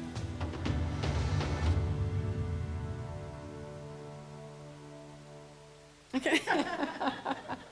Cool. Thank you. Thank you. Well, thank you so much. We're really happy about that. It's a great introductory to our programs and really spotlights the collaboration between the district, the work that we do with facilities, our teachers, and our students. So with that, we're talking about preparing kids for college, career, and life. And it's really a blend of high academic intensity, student agency aligned to the graduate profile, or soft skills, as you were talking about earlier, and real-world interactions. It's making sure that students have a vision for the future. Our CTE pathways actually support all of our strategic goals. They look at high-quality teaching and learning, bringing relevancy to the classroom and making sure that students are engaged, but they really understand the reason behind the learning and that they develop a vision for their future. Targeted student supports, ensuring all students are supported and known, as demonstrated with looking at our special population data, as we'll look at in a few minutes. But students who participate in CTE pathways show success in many indicators. We talk about wellness, student wellness. Students feel connected and part of a family. The connectedness supports their social and emotional well-being. And of course, family and community support. CTE brings in the community. We work with our local workforce to make sure students are prepared academically with technical skills to have a competitive advantage when they leave high school for college or career. As part of a CTE pathway, the CCC department has 3 key areas of focus. One is equity and access, ensuring all students have an equal opportunity to participate in an academy or pathway. Oh, yeah.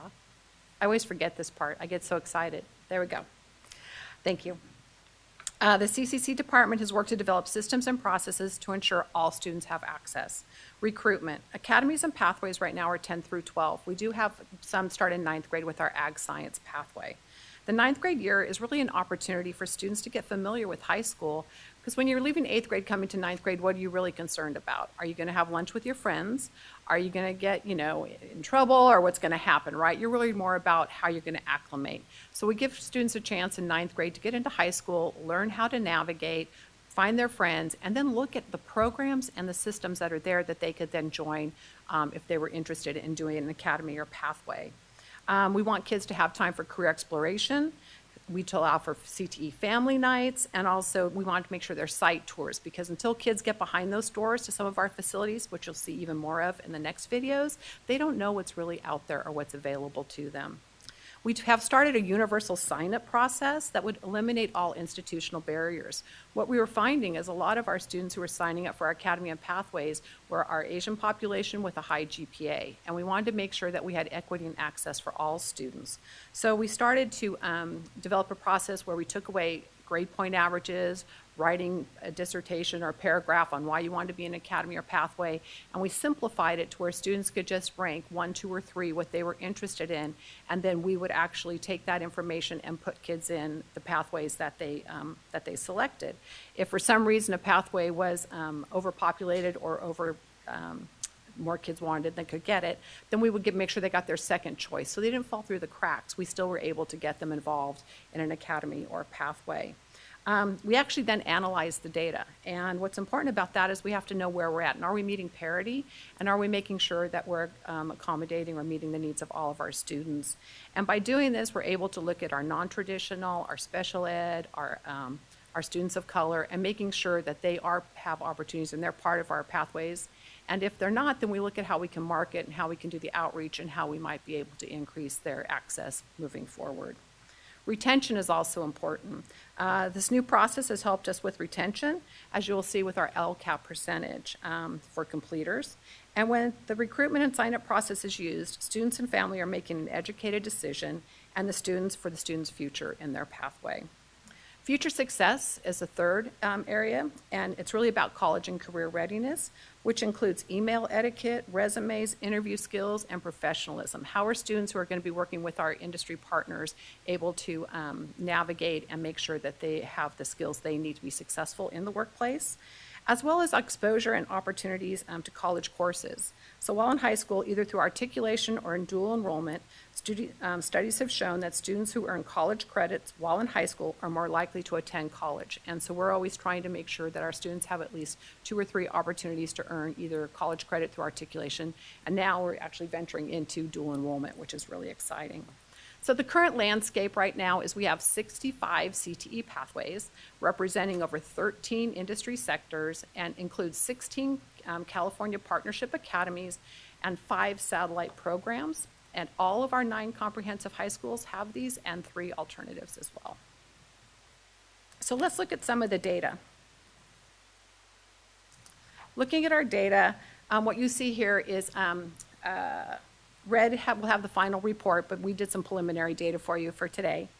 And so you see the class of 2024. And so of this graduates, there were 4,990. 32% of those actually completed a pathway. And what does that mean? It means that they took the series of 3 courses, the introductory, the concentrator, and the capstone in order and completed that full pathway.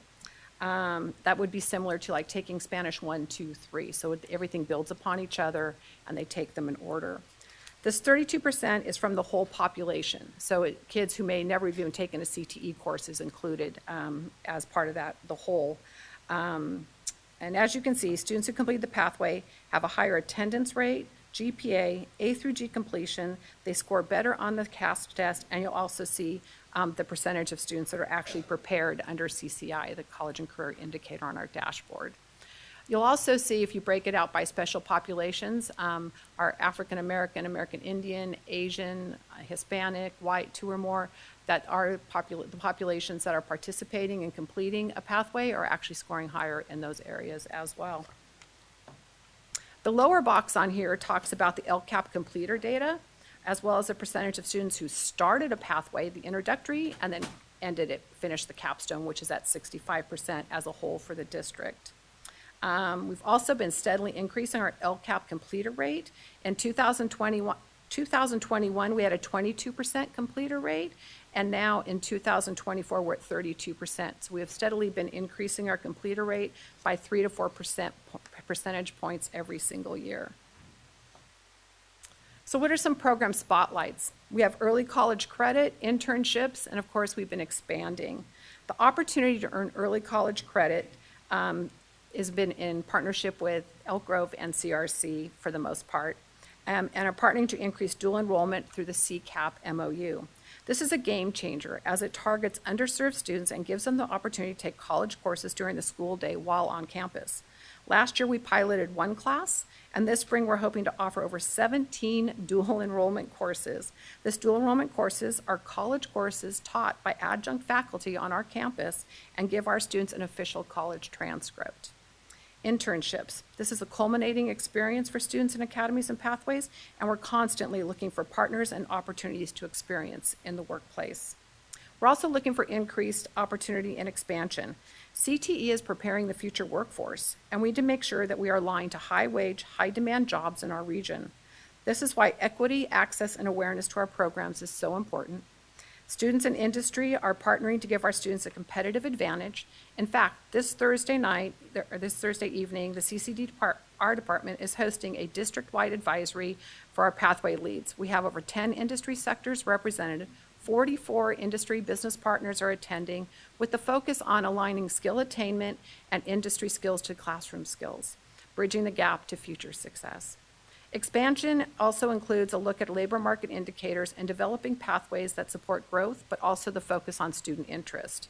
We are currently working with Laguna Creek on developing a new education pathway to get some teachers and start building our teacher pipeline, and also maybe looking at how we might support our paraeducators in the meantime. A potential new business leadership academy over at Franklin High School. We are also looking at updating our broadcast journalism in conjunction with our communications department on what that would look like and how students could start actually working maybe with the communications department on developing content that could be put on social media. We're also looking at developing, we've got some new grants, and we're looking at developing health pathways, but we're actually looking through mental health and how we might develop mental health pathways in high school and on. So we've got some industry experts that are coming in to help us do the pipeline. And we're also looking at computer science, aligning girl power to get our underserved, our students of color, girls of color, into computer science and aligned with Sac State, as well as electric vehicles with auto. Part of the future success too is looking at our early college credit. And this is our data from 23-24. You'll see that over 5,000 students had an opportunity to earn early college credit, which probably was at this time more articulated credit than dual enrollment. But of those 5,000 students, there was 8,000 courses that they were able to actually do the articulation with. And I think we got around 6,000 kids got college credit this last year. You'll see our enrollment by ethnicity is pretty comparison to our student population. We have a little bit of work to do, but as you can see, it's pretty evenly distributed amongst the different ethnicities in our district. Internships. Internships is a big component of CTE, and that's where students really get to go out and do the real world work. You'll see our applicants and interns. So we've run like 4 different programs. We run Civic Summer with the City of Elk Grove. We run a summer youth program that also included facilities, maintenance, and tech services. And we do a Lennar project where they actually go out into the construction workforce. And through the number of applicants in 2023 combined, we had 685 applicants. And from there, we had spots for 224.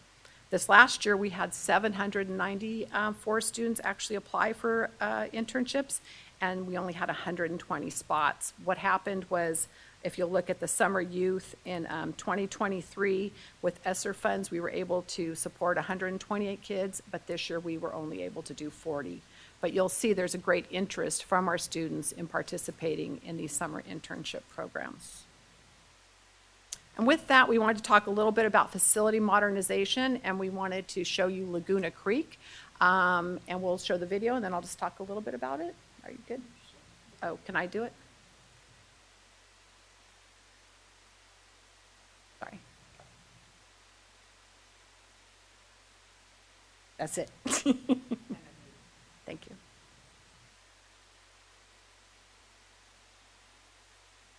Okay. Do you have it on the other PowerPoint? Yeah.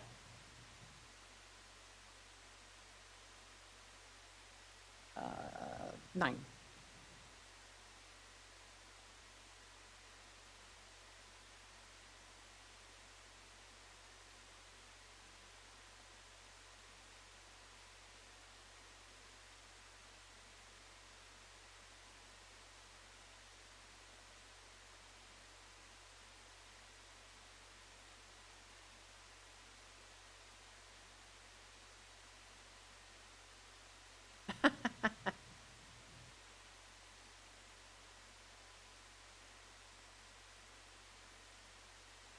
Well, as they're doing that, let me talk a little bit about Laguna Creek.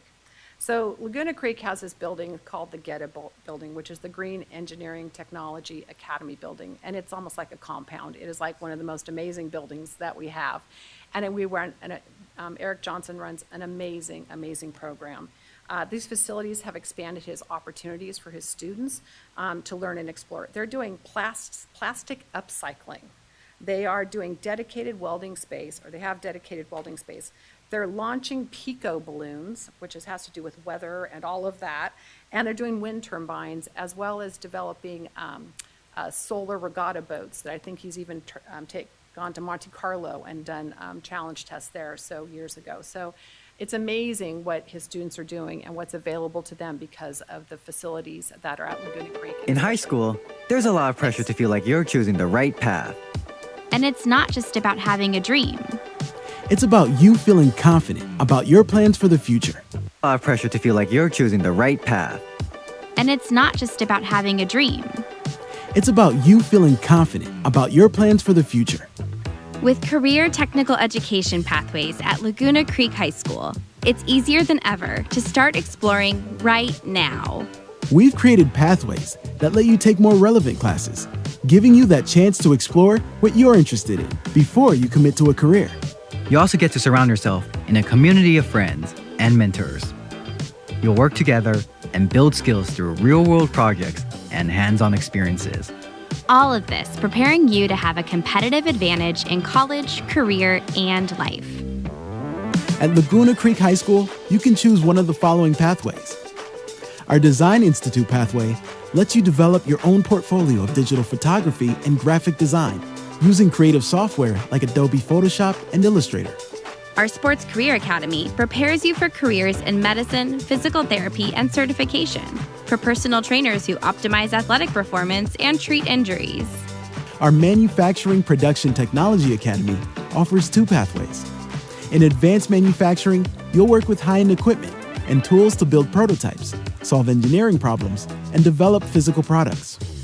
And our Product Innovation and Design pathway gives you hands-on mastery of woodworking and metal shop tools to craft virtually anything using metal or wood. Our Computer Science pathway empowers you to write code for desktop and mobile apps, as well as take advantage of the latest technologies of web development and design. Our Green Energy Technology Academy harnesses power from renewable resources to build everything from small land sale carts to large solar-powered race boats and more. Choosing any of these pathways opens your opportunities for the future. We've made sure that you'll be taking the right classes for the careers you want to pursue. And some of them can even earn you college credit in high school to save you time and money in college. Plus, you'll be developing professional workplace skills that translate to any job. And if you're enjoying the path you're on, you have a massive head start with real-world skills and certifications that employers are looking for. Statistics show that if you commit yourself to any of these pathways, you're far more likely to have success in high school, college, and beyond. And the reason is obvious. If you love what you do, you'll show up, you'll put in the work, and you'll be prepared for the life and career that you want to pursue. So make high school about you. This is your choice. Choose a pathway with your school counselor or visit our website to learn more.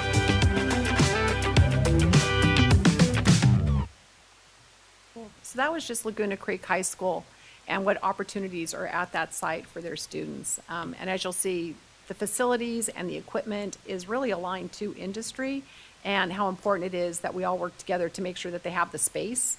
Our things is with like a CNC machine, it's like, can you get it in the door before we buy it, right? We've got to make sure that we have the areas to do this work. All right. We switch to Florin. Let's look at Florin High School was one of the other ones that we've done quite a bit of facilities and modernization on. And we have a video. It's very similar to the Laguna, but it will show you their different academies and pathways.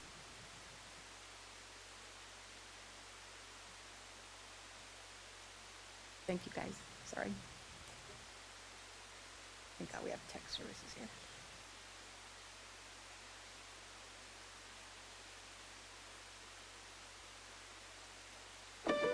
in high school, there's a lot of pressure to feel like you're choosing the right path.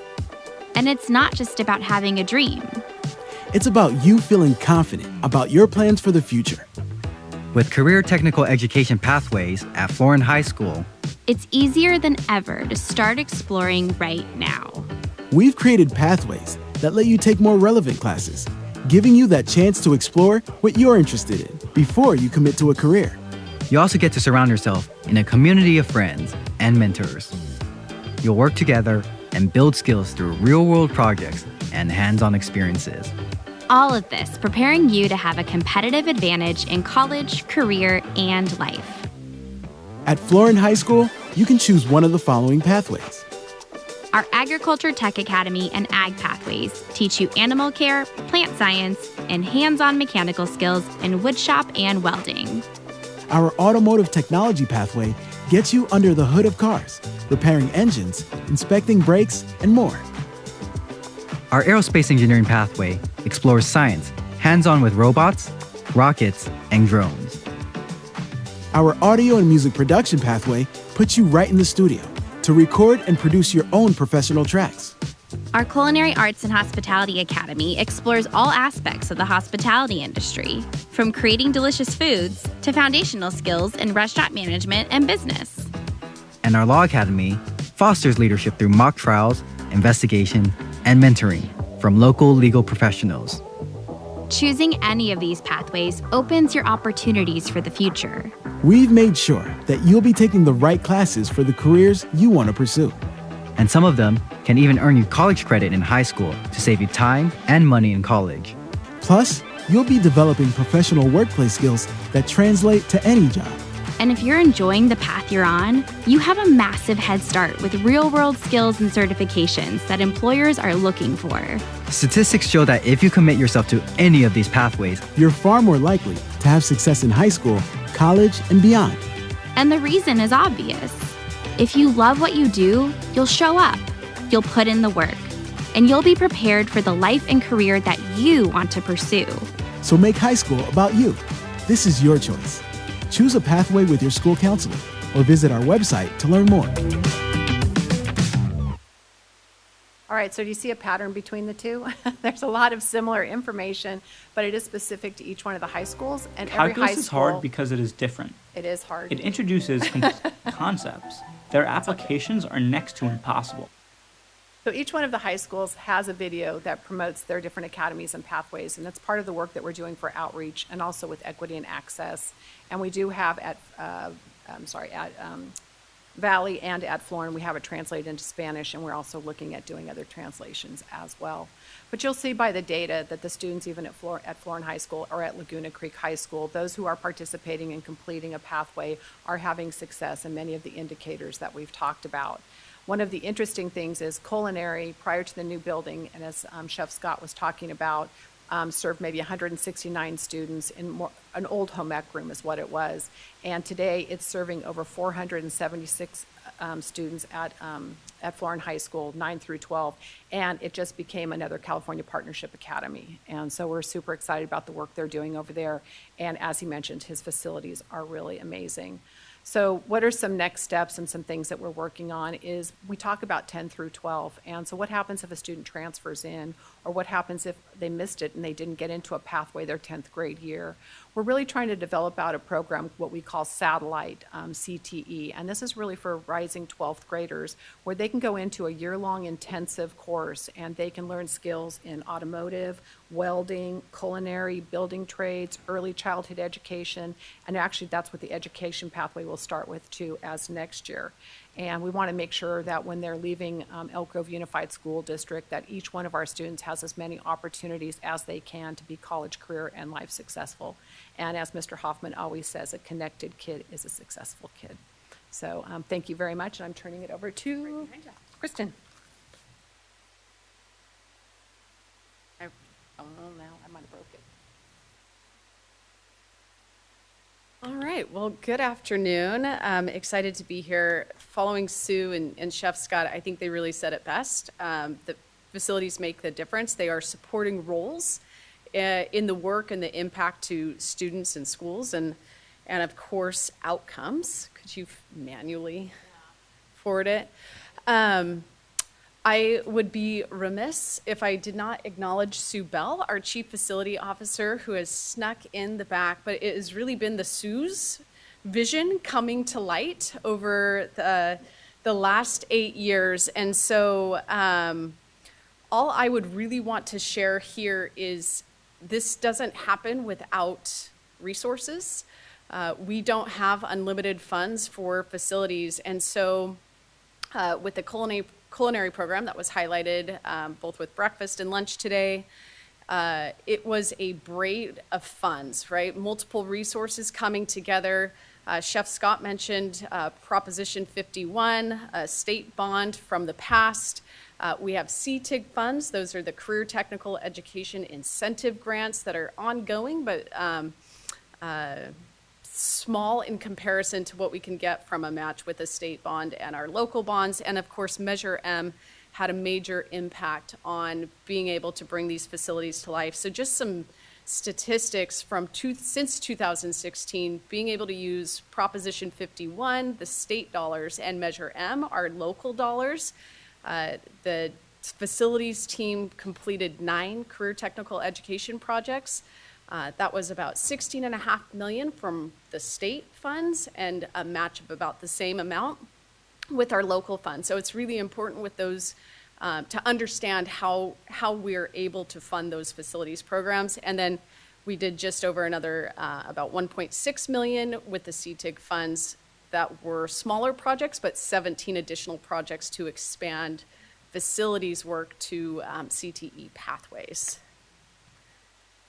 So just some next steps. I think the videos really spoke to what the facilities do, bringing real life experiences to the students. And as Sue had mentioned, that they're continuing to explore different options, accessibility, dual enrollment programs, knowing that any of those expansions are going to need resource allocation as well. Just a reminder that we do have Measure N on the November 5th ballot with CTE as highlighted in the project list. And we would need, those would be used as matching funds, very similar to Measure M and Proposition 51 should Proposition 2, which is also on the November 5th ballot. The Proposition 2 state bond has $600 million allocated to CTE specific projects that Elk Grove would be queued up, ready to apply for and pounce on should those measures pass. And with that, any of us are available for questions. Thank you so much. We'll go ahead and start with Mr. Yang this time. Thank you, Board President. Yeah, I think this is a very exciting presentation and exciting part of the program in our Elk Grove Unified School District. I for one, benefit from this program at Valley High, and that was my first job out there in the real world.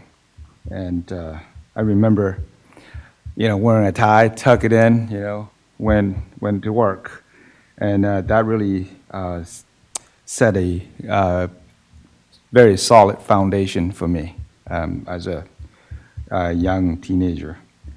So just listening to the presenters and the information that's shared, it's very exciting. I'm very, very pleased, to say the least. I think that the most important thing is that our students are going to benefit from it, and evidently they have, a lot of them already benefit from it, from these videos and the statistics that was shown on the tables. So I'm very excited. I do have some questions and probably finish with some comments. So is there a program that it is used for all schools, all high schools? Or they're all kind of different in every high school? Because I know just through conversation that I had in the past and seeing this, I know that different high schools might have different programs, but is there one or two that is used for all high schools? Yeah, each high school has their own separate programs based upon student interest. So as we develop a new program, when we go through the master schedule process, we'll survey students and base any new program on what students are requesting throughout that process. Okay. Yeah. So for example, Chris, Sue you wanna spoke say about Franklin High School interest in a business program. So there's a large interest for starting a business program there. So that's why we're exploring business as well. Yeah, and one of the pieces, there's so many programs, you couldn't do all of them at every school, but we do have some programs that are at multiple schools. So the culinary, as an example, CO Florin, who was here earlier in Elk Grove High School, has very similar facilities and run programs. So yeah, we do spread it out across the district.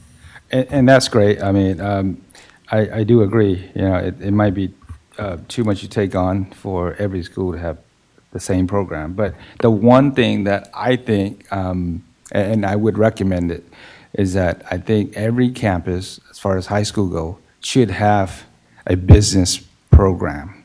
That I'd strongly recommend that, because seeing that, as great as these career technical education program, that is really a job type of training here. And that doesn't mean that they cannot grow into, have their own business. But I think it will be easier transition for them to become a business owner if we have a business program in place across the district as far as the high school level. So that's the one program that I would recommend to go across the board for all high school, if that's possible. And hearing that Sheldon High, right? Sheldon High School is going to be the first one that going to have the business program? We're going to explore Franklin High School. Franklin, Yeah, okay. is the one that's interested. Yeah, so that's great. So that would be the first high school with, or other high school already have the business program? Yeah, we already have, there are programs in high schools through our next steps. With some grant funding, we are exploring adding to Franklin's. There was an interest there to add it there, but we do have it at other high schools. Okay. So just clarification, you say we already have in place in other high school as well? We do, yeah. Okay. Yeah, we can provide that information for you if you like. Okay, yeah, I would like to know that, just because I think it's very important to have that program, and I think it's important for me and us to know as well.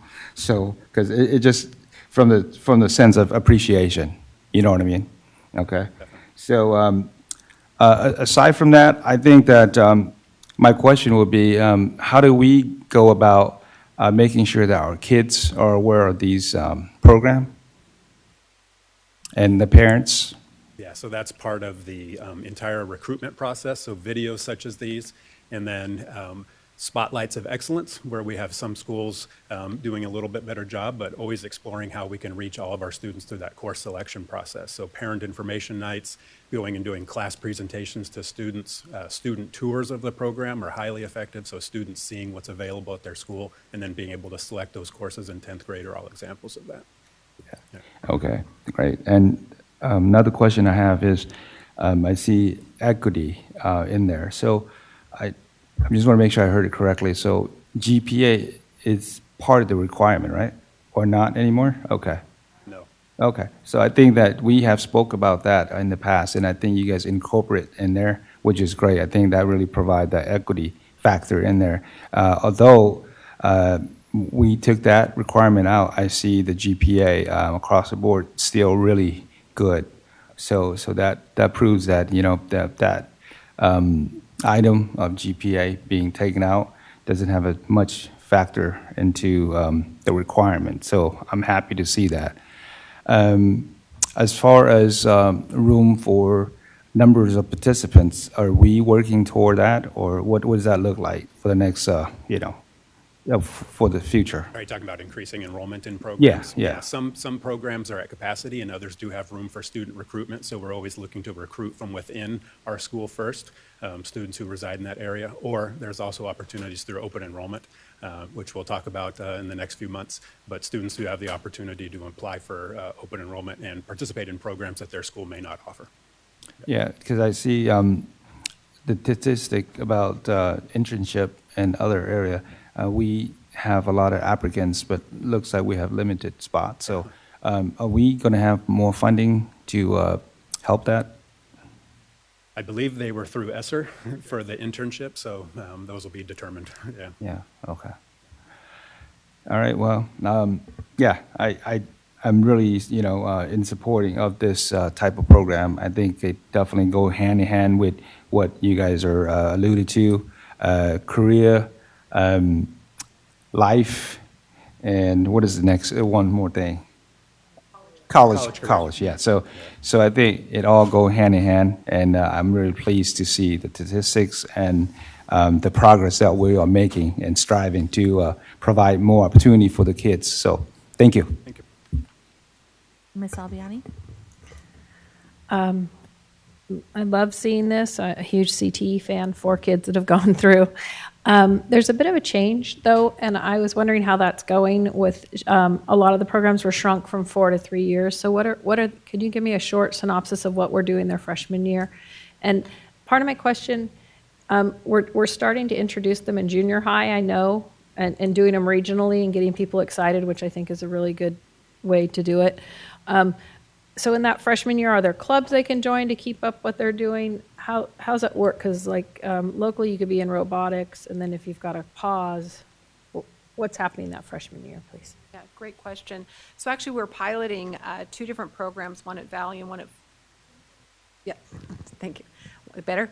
Okay, one at Valley and one at Florin called Freshman Academies or Future Ready. And actually at both of the high schools, they've put in almost all of their 9th grade students into these programs where they're kind of cohorted, and they are supported by core academic teachers as well as a Future Ready course, which is similar to what used to be like Get Focused, Stay Focused, but we've developed our own, and it's really about teaching kids in 9th grade how to be academically successful. We bring in a little bit of AVID strategies and how to learn how to study, take notes, how to be academic. They learn at career exploration where their interests are so they can be future ready. They can start looking towards the future. And then we also develop student agency. How do you navigate high school? How do you use your soft skills? And how do you do the work like that? After they complete that program, then they get a chance to select which one of the Academy's pathways, VAPA, whatever they might be interested in at the site, starting in their 10th grade year. That would then take them through their high school plan. At the other school sites, they would be advocacy, they would be looking at different career exploration and different things like that, and of course then the opportunity for clubs. And they also have an opportunity at some of the sites just to do some general electives where they can do just a little bit of more experimental courses, and then they can decide which academy or pathway they might be interested in if they are with their 10th grade year. In 8th grade, though, we're really excited as we've brought in what we call Future Quest, and it's called Paxton Patterson. And right now it's at 8 of our middle schools, and it looks like our 9th one just found a teacher, and they're interested in bringing this in. And if you haven't seen Paxton Patterson, it's really cool. They're module-based, and students actually have to do technical reading, and then they have to execute a product. So they actually could be in culinary, they do 3D printing, they do tiling, they do coding, whatever they are interested in those different sectors or industries or careers, they get a chance to maybe experience 2 or 3 throughout their 8th grade year and kind of find where their interests are, and then move on into the 9th and 10th grade. That's very cool. Thanks. I'm excited about the teacher pathway. What school is that? Is that at Elk Grove? Actually, it's going to be at Laguna Creek. Okay. And so we've got the curriculum written. We're working with one of the teachers over there right now to implement it in 25-26. And we'll look at doing it as a pathway, a 10-12 pathway, but I didn't want to wait that long. So the idea was that we would put it in as one of the satellite programs, which would be a 12th grade intensive. So we could actually start with next year's 12th graders starting into our education pathway. And by being part of a satellite, it opens up the opportunity for all of our students in our district because they can travel at the end of, it's like the last few periods of the day, they could travel to Laguna and participate in that pathway. Okay, culinary, it's really exciting, went from 169 to 476 and just became a CPA. Is what a certified path? California Partnership Academy. I know that we have a lot of acronyms in this, but it's actually a grant through the state that is guaranteed funding year to year for the most part, as it guaranteed can be. And it's about $81,000 a year to the pathway that helps pay for a teacher release period to do some extra work, but also pays for student experiences such as field trips. working with mentors, purchasing equipment. Not that Scott needs more equipment, but he has quite a bit of really cool stuff over there. But just opportunities for kids. They could buy like oysters, or they could do something different too that isn't normally purchased by the school district. Very cool. Well, most people know three of my kids went to a different high school just to get to a different academy. And I think the ability to go where you are interested and the benefits of it are just endless. So thank you very much. Mr. Vargas. Thank you for the presentation. I appreciate it. Always fun to hear about the CTE programs. For my own, for myself, I always prioritize going to see them when I'm on campuses because they're always just an enjoyable place to be and fascinating to see all of the things that people are working on. I also appreciate the focus on equity here, particularly some of the programs specifically, seeking to support particular, communities. I think that's incredibly valuable, especially looking at some of these numbers where, the participation is not where we would like it to be. And that's really it. Thank you so much. Ms. Chaitis Espinosa. Thank you, Madam Chair. Fantastic report. Thank you all so much. The videos are extremely well done, a fantastic communication tool. I'm curious how we are getting those to students and to parents, kind of when and what channels are we using? Great question. So right now it's on our Explore website, which of course is linked to our district website.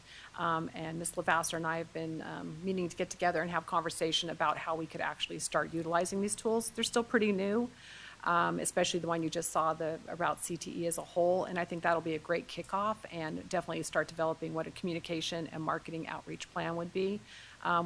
We have one sheets for each one of the academies or pathways on our website that talks about our industry partners. And one of the key words that I really like to use is what is the competitive advantage for being part of an academy, and what are those skills that when you walk out the door your 12th grade year, you can go into an interview and you can say, I can do project management, I can do knife skills, I can do whatever it might be that's going to get you that job, but it's also going to get you a higher rate of pay.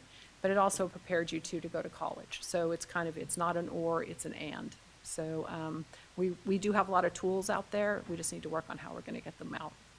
Yeah, I think the burden is high in terms of the education that we still have to do about what these programs are, right? For a lot of people, CTE still, in their mind is synonymous with lower rigor, with, maybe the schools don't care about my kid's success and, they want to put them somewhere where it's not challenging, which is why I really appreciate the way the videos present it, really explaining what CTE is today and how we do it in particular. And the point that you mentioned about them being valuable for kids who want to go to university and those who don't is another one of those things we really need to continue to push, because similarly, I'd hate for kids who are on their way to university to miss out from these fantastic opportunities. The biggest takeaway, I think, from those videos in particular, and I was struggling with how to formulate it, but then they said, if you love what you do, you'll show up. I think that's what the value of these programs really is, because even for the academically inclined kids, it's not the academics that makes them excited to get up and go to school, right? It's the sports, it's the arts, it's the CTE, things like that. So very exciting. I'm also really happy to hear about the expansion of dual enrollment this year, especially on site. We know that transportation is a really big barrier to access, so when we're able to bring those opportunities to kids, it's huge. And I know you'll be working on how to expand the summer youth internship program. That was a pretty big drop, and I sure hope we're able to find a solution, given that kids more and more seem to be understanding the value and reaching out for these opportunities. So I sure hope we're able to get that back up and at least get closer to meeting the demand. So thank you so much for all your work. Thank you. Mr. Perez? One of my favorite subjects, because I taught World of Work through the SARE Joust for Progress at Burbank.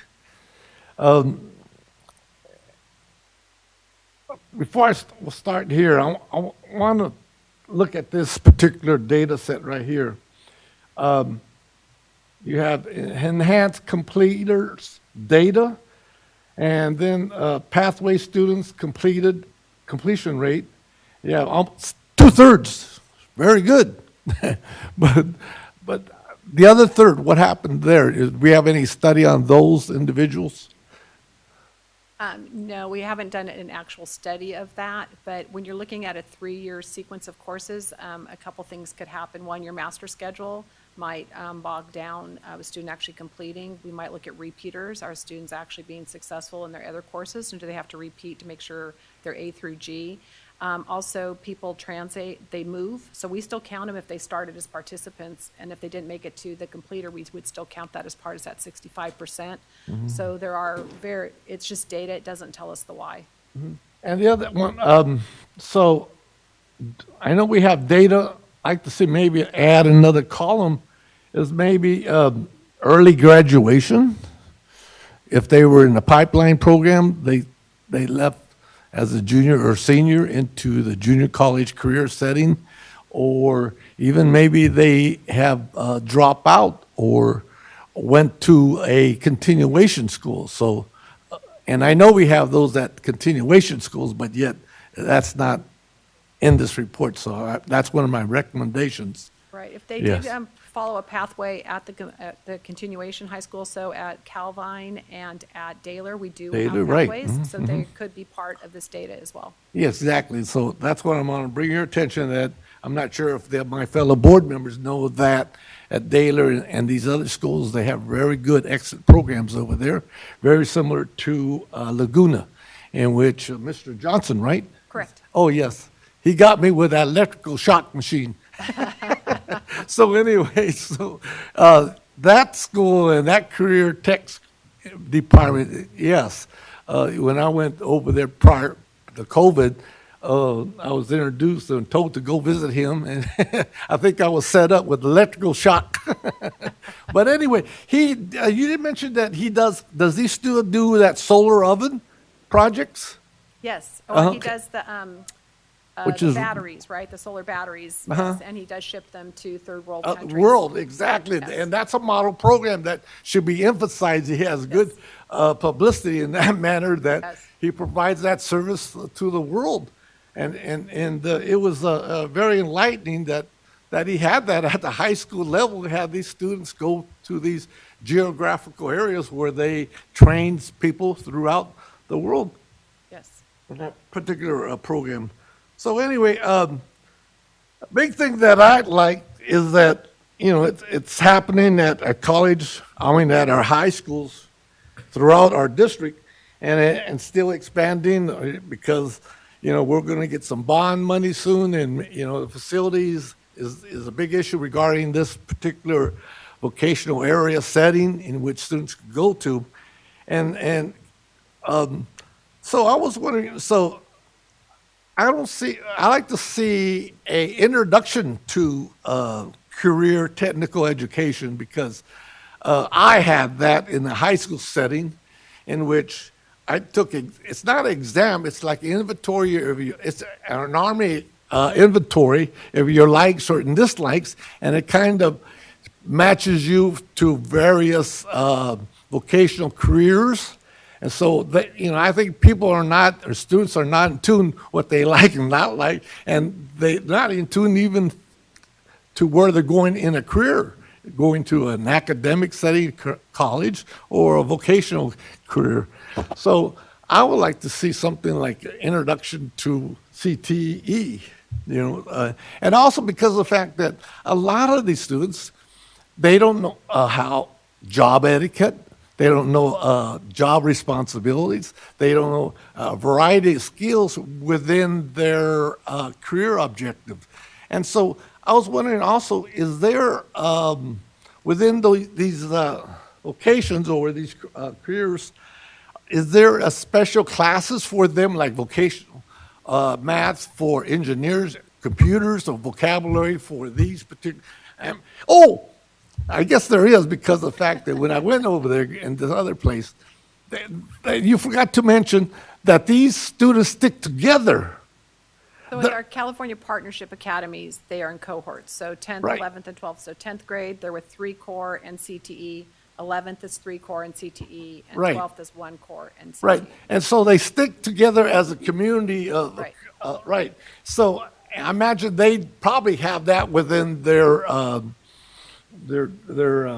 career objective, right? They're supposed to, yeah. So Yeah, the right. English should be taught through the lens of like an engineering, if it's an engineering pathway. Okay, so or health. I So didn't get you're spot on. that into that arena. So Yes. but I want to make sure that happens because, I know there's a certain type of math for every vocation. There's a certain type of English vocabulary that you should be familiar with.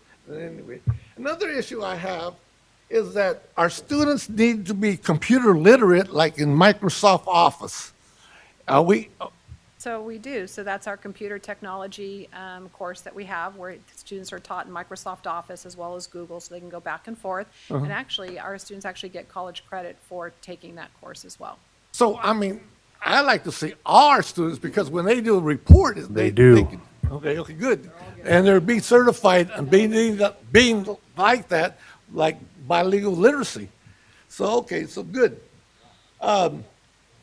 Now, you mentioned local industries and businesses within this area over here. So I imagine we have partnerships with MAC, Business Community Association, and Stockton Business Association, and do you have meetings with them and their kind of wants and what type of vocational persons they are short of? Even like on the other side of the freeway there in Valley High, they have big industry, Kaiser. So I know we're partnership at that Valley High School, and I'm pretty sure there is a transition of our students into Kaiser even, because check this out. My optometrist was a Florence High graduate. So she may have gone through that thing. So anyway, I like to see more in your presentation that you have that partnerships with a variety of business community associations within Elk Grove and throughout our district, because that's very important, like CMAS. CMAS over there, they are looking for welders and engineers, and they have one of the biggest contracts for California transportation and your rail system, so they constantly need new employees to develop. They'll be at our advisory on Thursday. Right? Yep. Right. So I'm glad that's happening. And we do have a policy that students can transfer from one school to another if that particular career is not at their school. Because it looks like it's okay, because one of our board members had that happen. So is that clear within our community?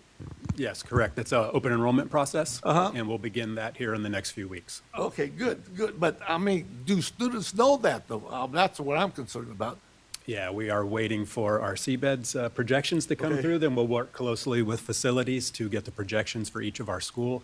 And then I'll be presenting to the board on that process for selecting our open and closed schools and determining what schools will be able to accept open enrollment. That is all highly publicized to our community during winter break, and then when we return in January. And then I don't know the exact date, but usually the second week in January, we open up our open enrollment process for students to be able to have access to additional sites. So I mentioned our vocational education components. Please include that in your presentation, because I want them to be recognized. But also another, adult ed. Do we have anything at the adult ed and on Gerber Road in which we could possibly train our parents to be paraeducators? Because, I read there's studies that if you teach a parent to be a paraeducator, then know those parenting skills and teaching skills, the academic outcome of that family goes up tremendously. So are we exploring that? We do have a para-education program at adult education. I don't know if we've actually targeted our parents to come and participate in it, but it is a very popular program, and I know we have quite a bit of success there. What's the enrollment in that particular program? I would have to check on that for you. Good. So we need to do outreach for these parents, because what some of these reports in prior ones said they're not interested. I don't really believe that, but that they are not interested. let's go on further. I'm on page 3. I'd like to see a list of pathways by high schools, which ones are at different schools. Is there within the student handbook that information? I haven't looked at that. All of our programs are listed Good. on our high school Okay, websites. but each and the high district school has website. a good. Correct. That's been updated with a new. I was wondering, in Florin High School, I was there prior to COVID, that they started a silk screening class. Now, could that be implemented into a career path like printing? I was wondering, or are they part of one of the career path programs? Yeah, it could be. It could be Yes, a component of a program like that. It Uh-huh. just depends on what's the demand and student interest and so forth. Yeah, well, 3D printing, there's one of the fastest growing industries. So, but also they do silk screening. I was wondering about that. Get a silk screen there. Yeah. Okay, so I mentioned that the Introduction to Career Technical Education Program, World of Work, that exists. That's out there. There's a curriculum of development for that particular subject. You said you had 17 dual class pipeline at Consumas? The dual enrollment? Yeah, is that what you're right, referring to? Yeah, we currently had one last spring. It was a partnership with, that we've partnered with Cosumnes River College, offered an Entrepreneur 2/Business 350. Our teacher qualified to be an adjunct professor through CRC, so we worked closely with both institutions, our labor partner groups, and we ran a successful class year. I think there was 17 students who earned both high school and college credit for the Entrepreneur and Business 300. And this year, we're expanding that to an additional 16, 17 classes. Specifically with that course, it would be Entrepreneur 3 and then Business 351, I believe are the numbers. So by the time they leave the program, they would have their 6 college credits as well as their high school credits. And that curriculum is include how to start a business, things like that, or what, accounting, or what? Entrepreneurship. Okay, all that, with Mr., my so we're fellow teaching- board member. I'm sorry. That's very important. I see that happening, and it's very interesting that within the Latino community, the women, it's well known that the women of Latinos in California, well, throughout the United States, are number one startups of different businesses within their communities. And so to me, that's a growing demand that, have you talked to the Hispanic Chamber, Business Chamber? Yeah, have not. No. Okay, yes, I advise you to talk to them. They, in fact, had a conference here at Consumas Junior College last week regarding the demographics of Latinos in business and this and that. Just very recently, last Thursday, I think. Very good. Parent educators, parent computer science program skills, yeah. Why don't some participate? Early college credit. Those are good statistics, but I was wondering why some don't participate in the program in number 6. You don't have to answer that right now, but there should be a little study on that. Now, these students that are participating in these summer youth programs like Civic Summer on page 7 and summer youth programs, these are jobs that I like and promote, but are they paid positions for these students? The Civic Summer is not paid, but that's an internship where students are working with people in our community, and so those are not paid, but they actually go through training on leadership skills and different things like that as well. But the other ones, the facility maintenance, Lennar, and summer youth, were all paid positions. Very good. That's my experience with these youth that participate and get paid, they stay in school and they improve their grades. And the kids are absolutely amazing. And to tell you, it's really hard to take, like summer youth, the 559 kids, and get it down to 40 when there were hundreds of kids that were highly qualified for those positions. Right. I was one of those taking that gum underneath that chair.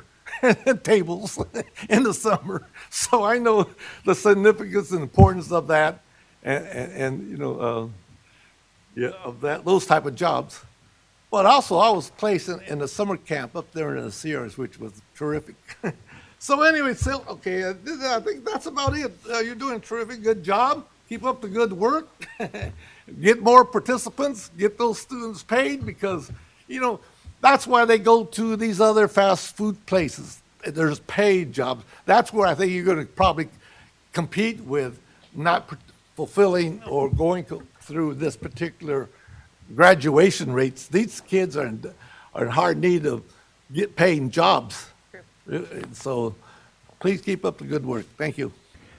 I just want to second real quick to one thing he said about some of our programs, especially the medical program, has sent a lot of our students to work at Kaiser because I work at Kaiser. I met a lot of them. So yes, it's true.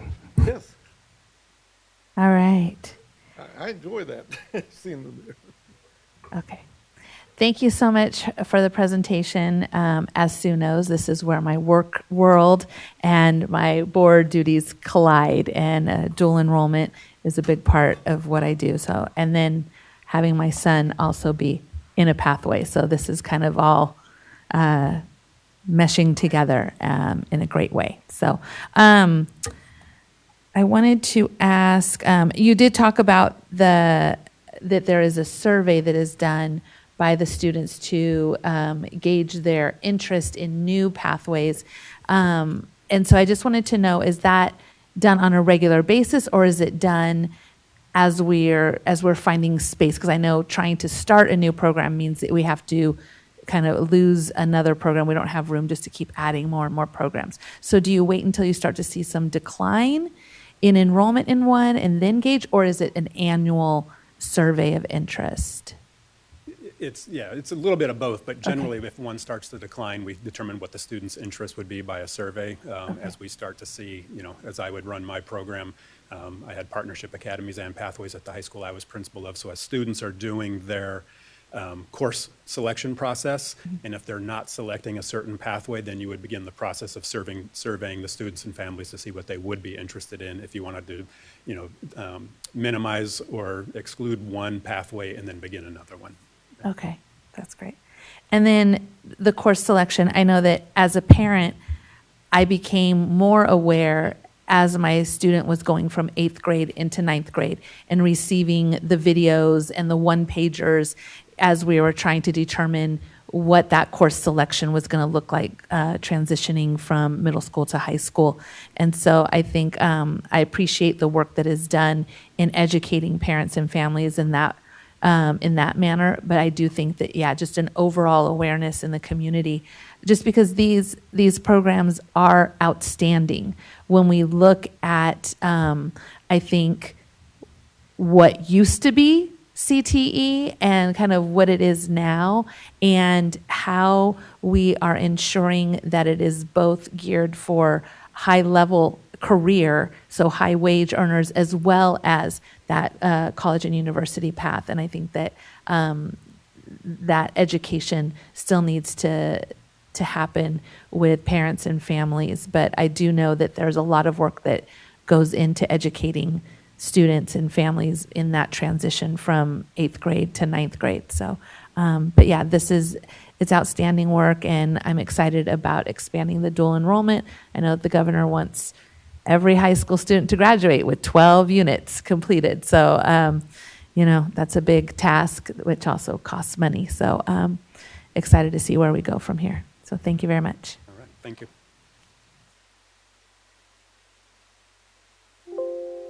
And with that, we are going to adjourn to closed session at 1:31.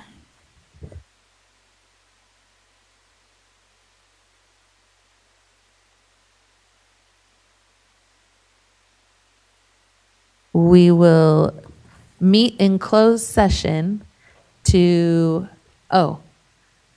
is there public comment on any of the items for closed session?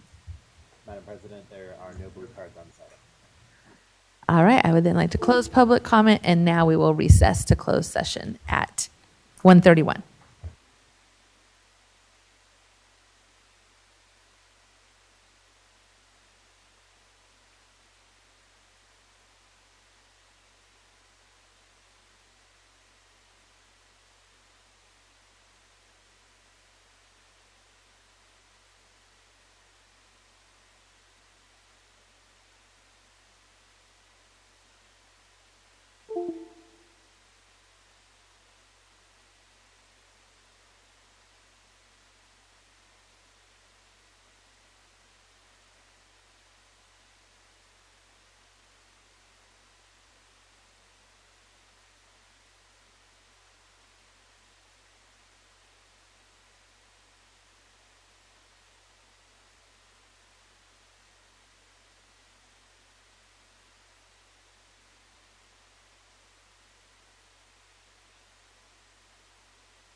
I'd like to call the meeting to order at 1:40. The board did not meet in closed session, and we will adjourn the meeting as of 1:40. Thank you.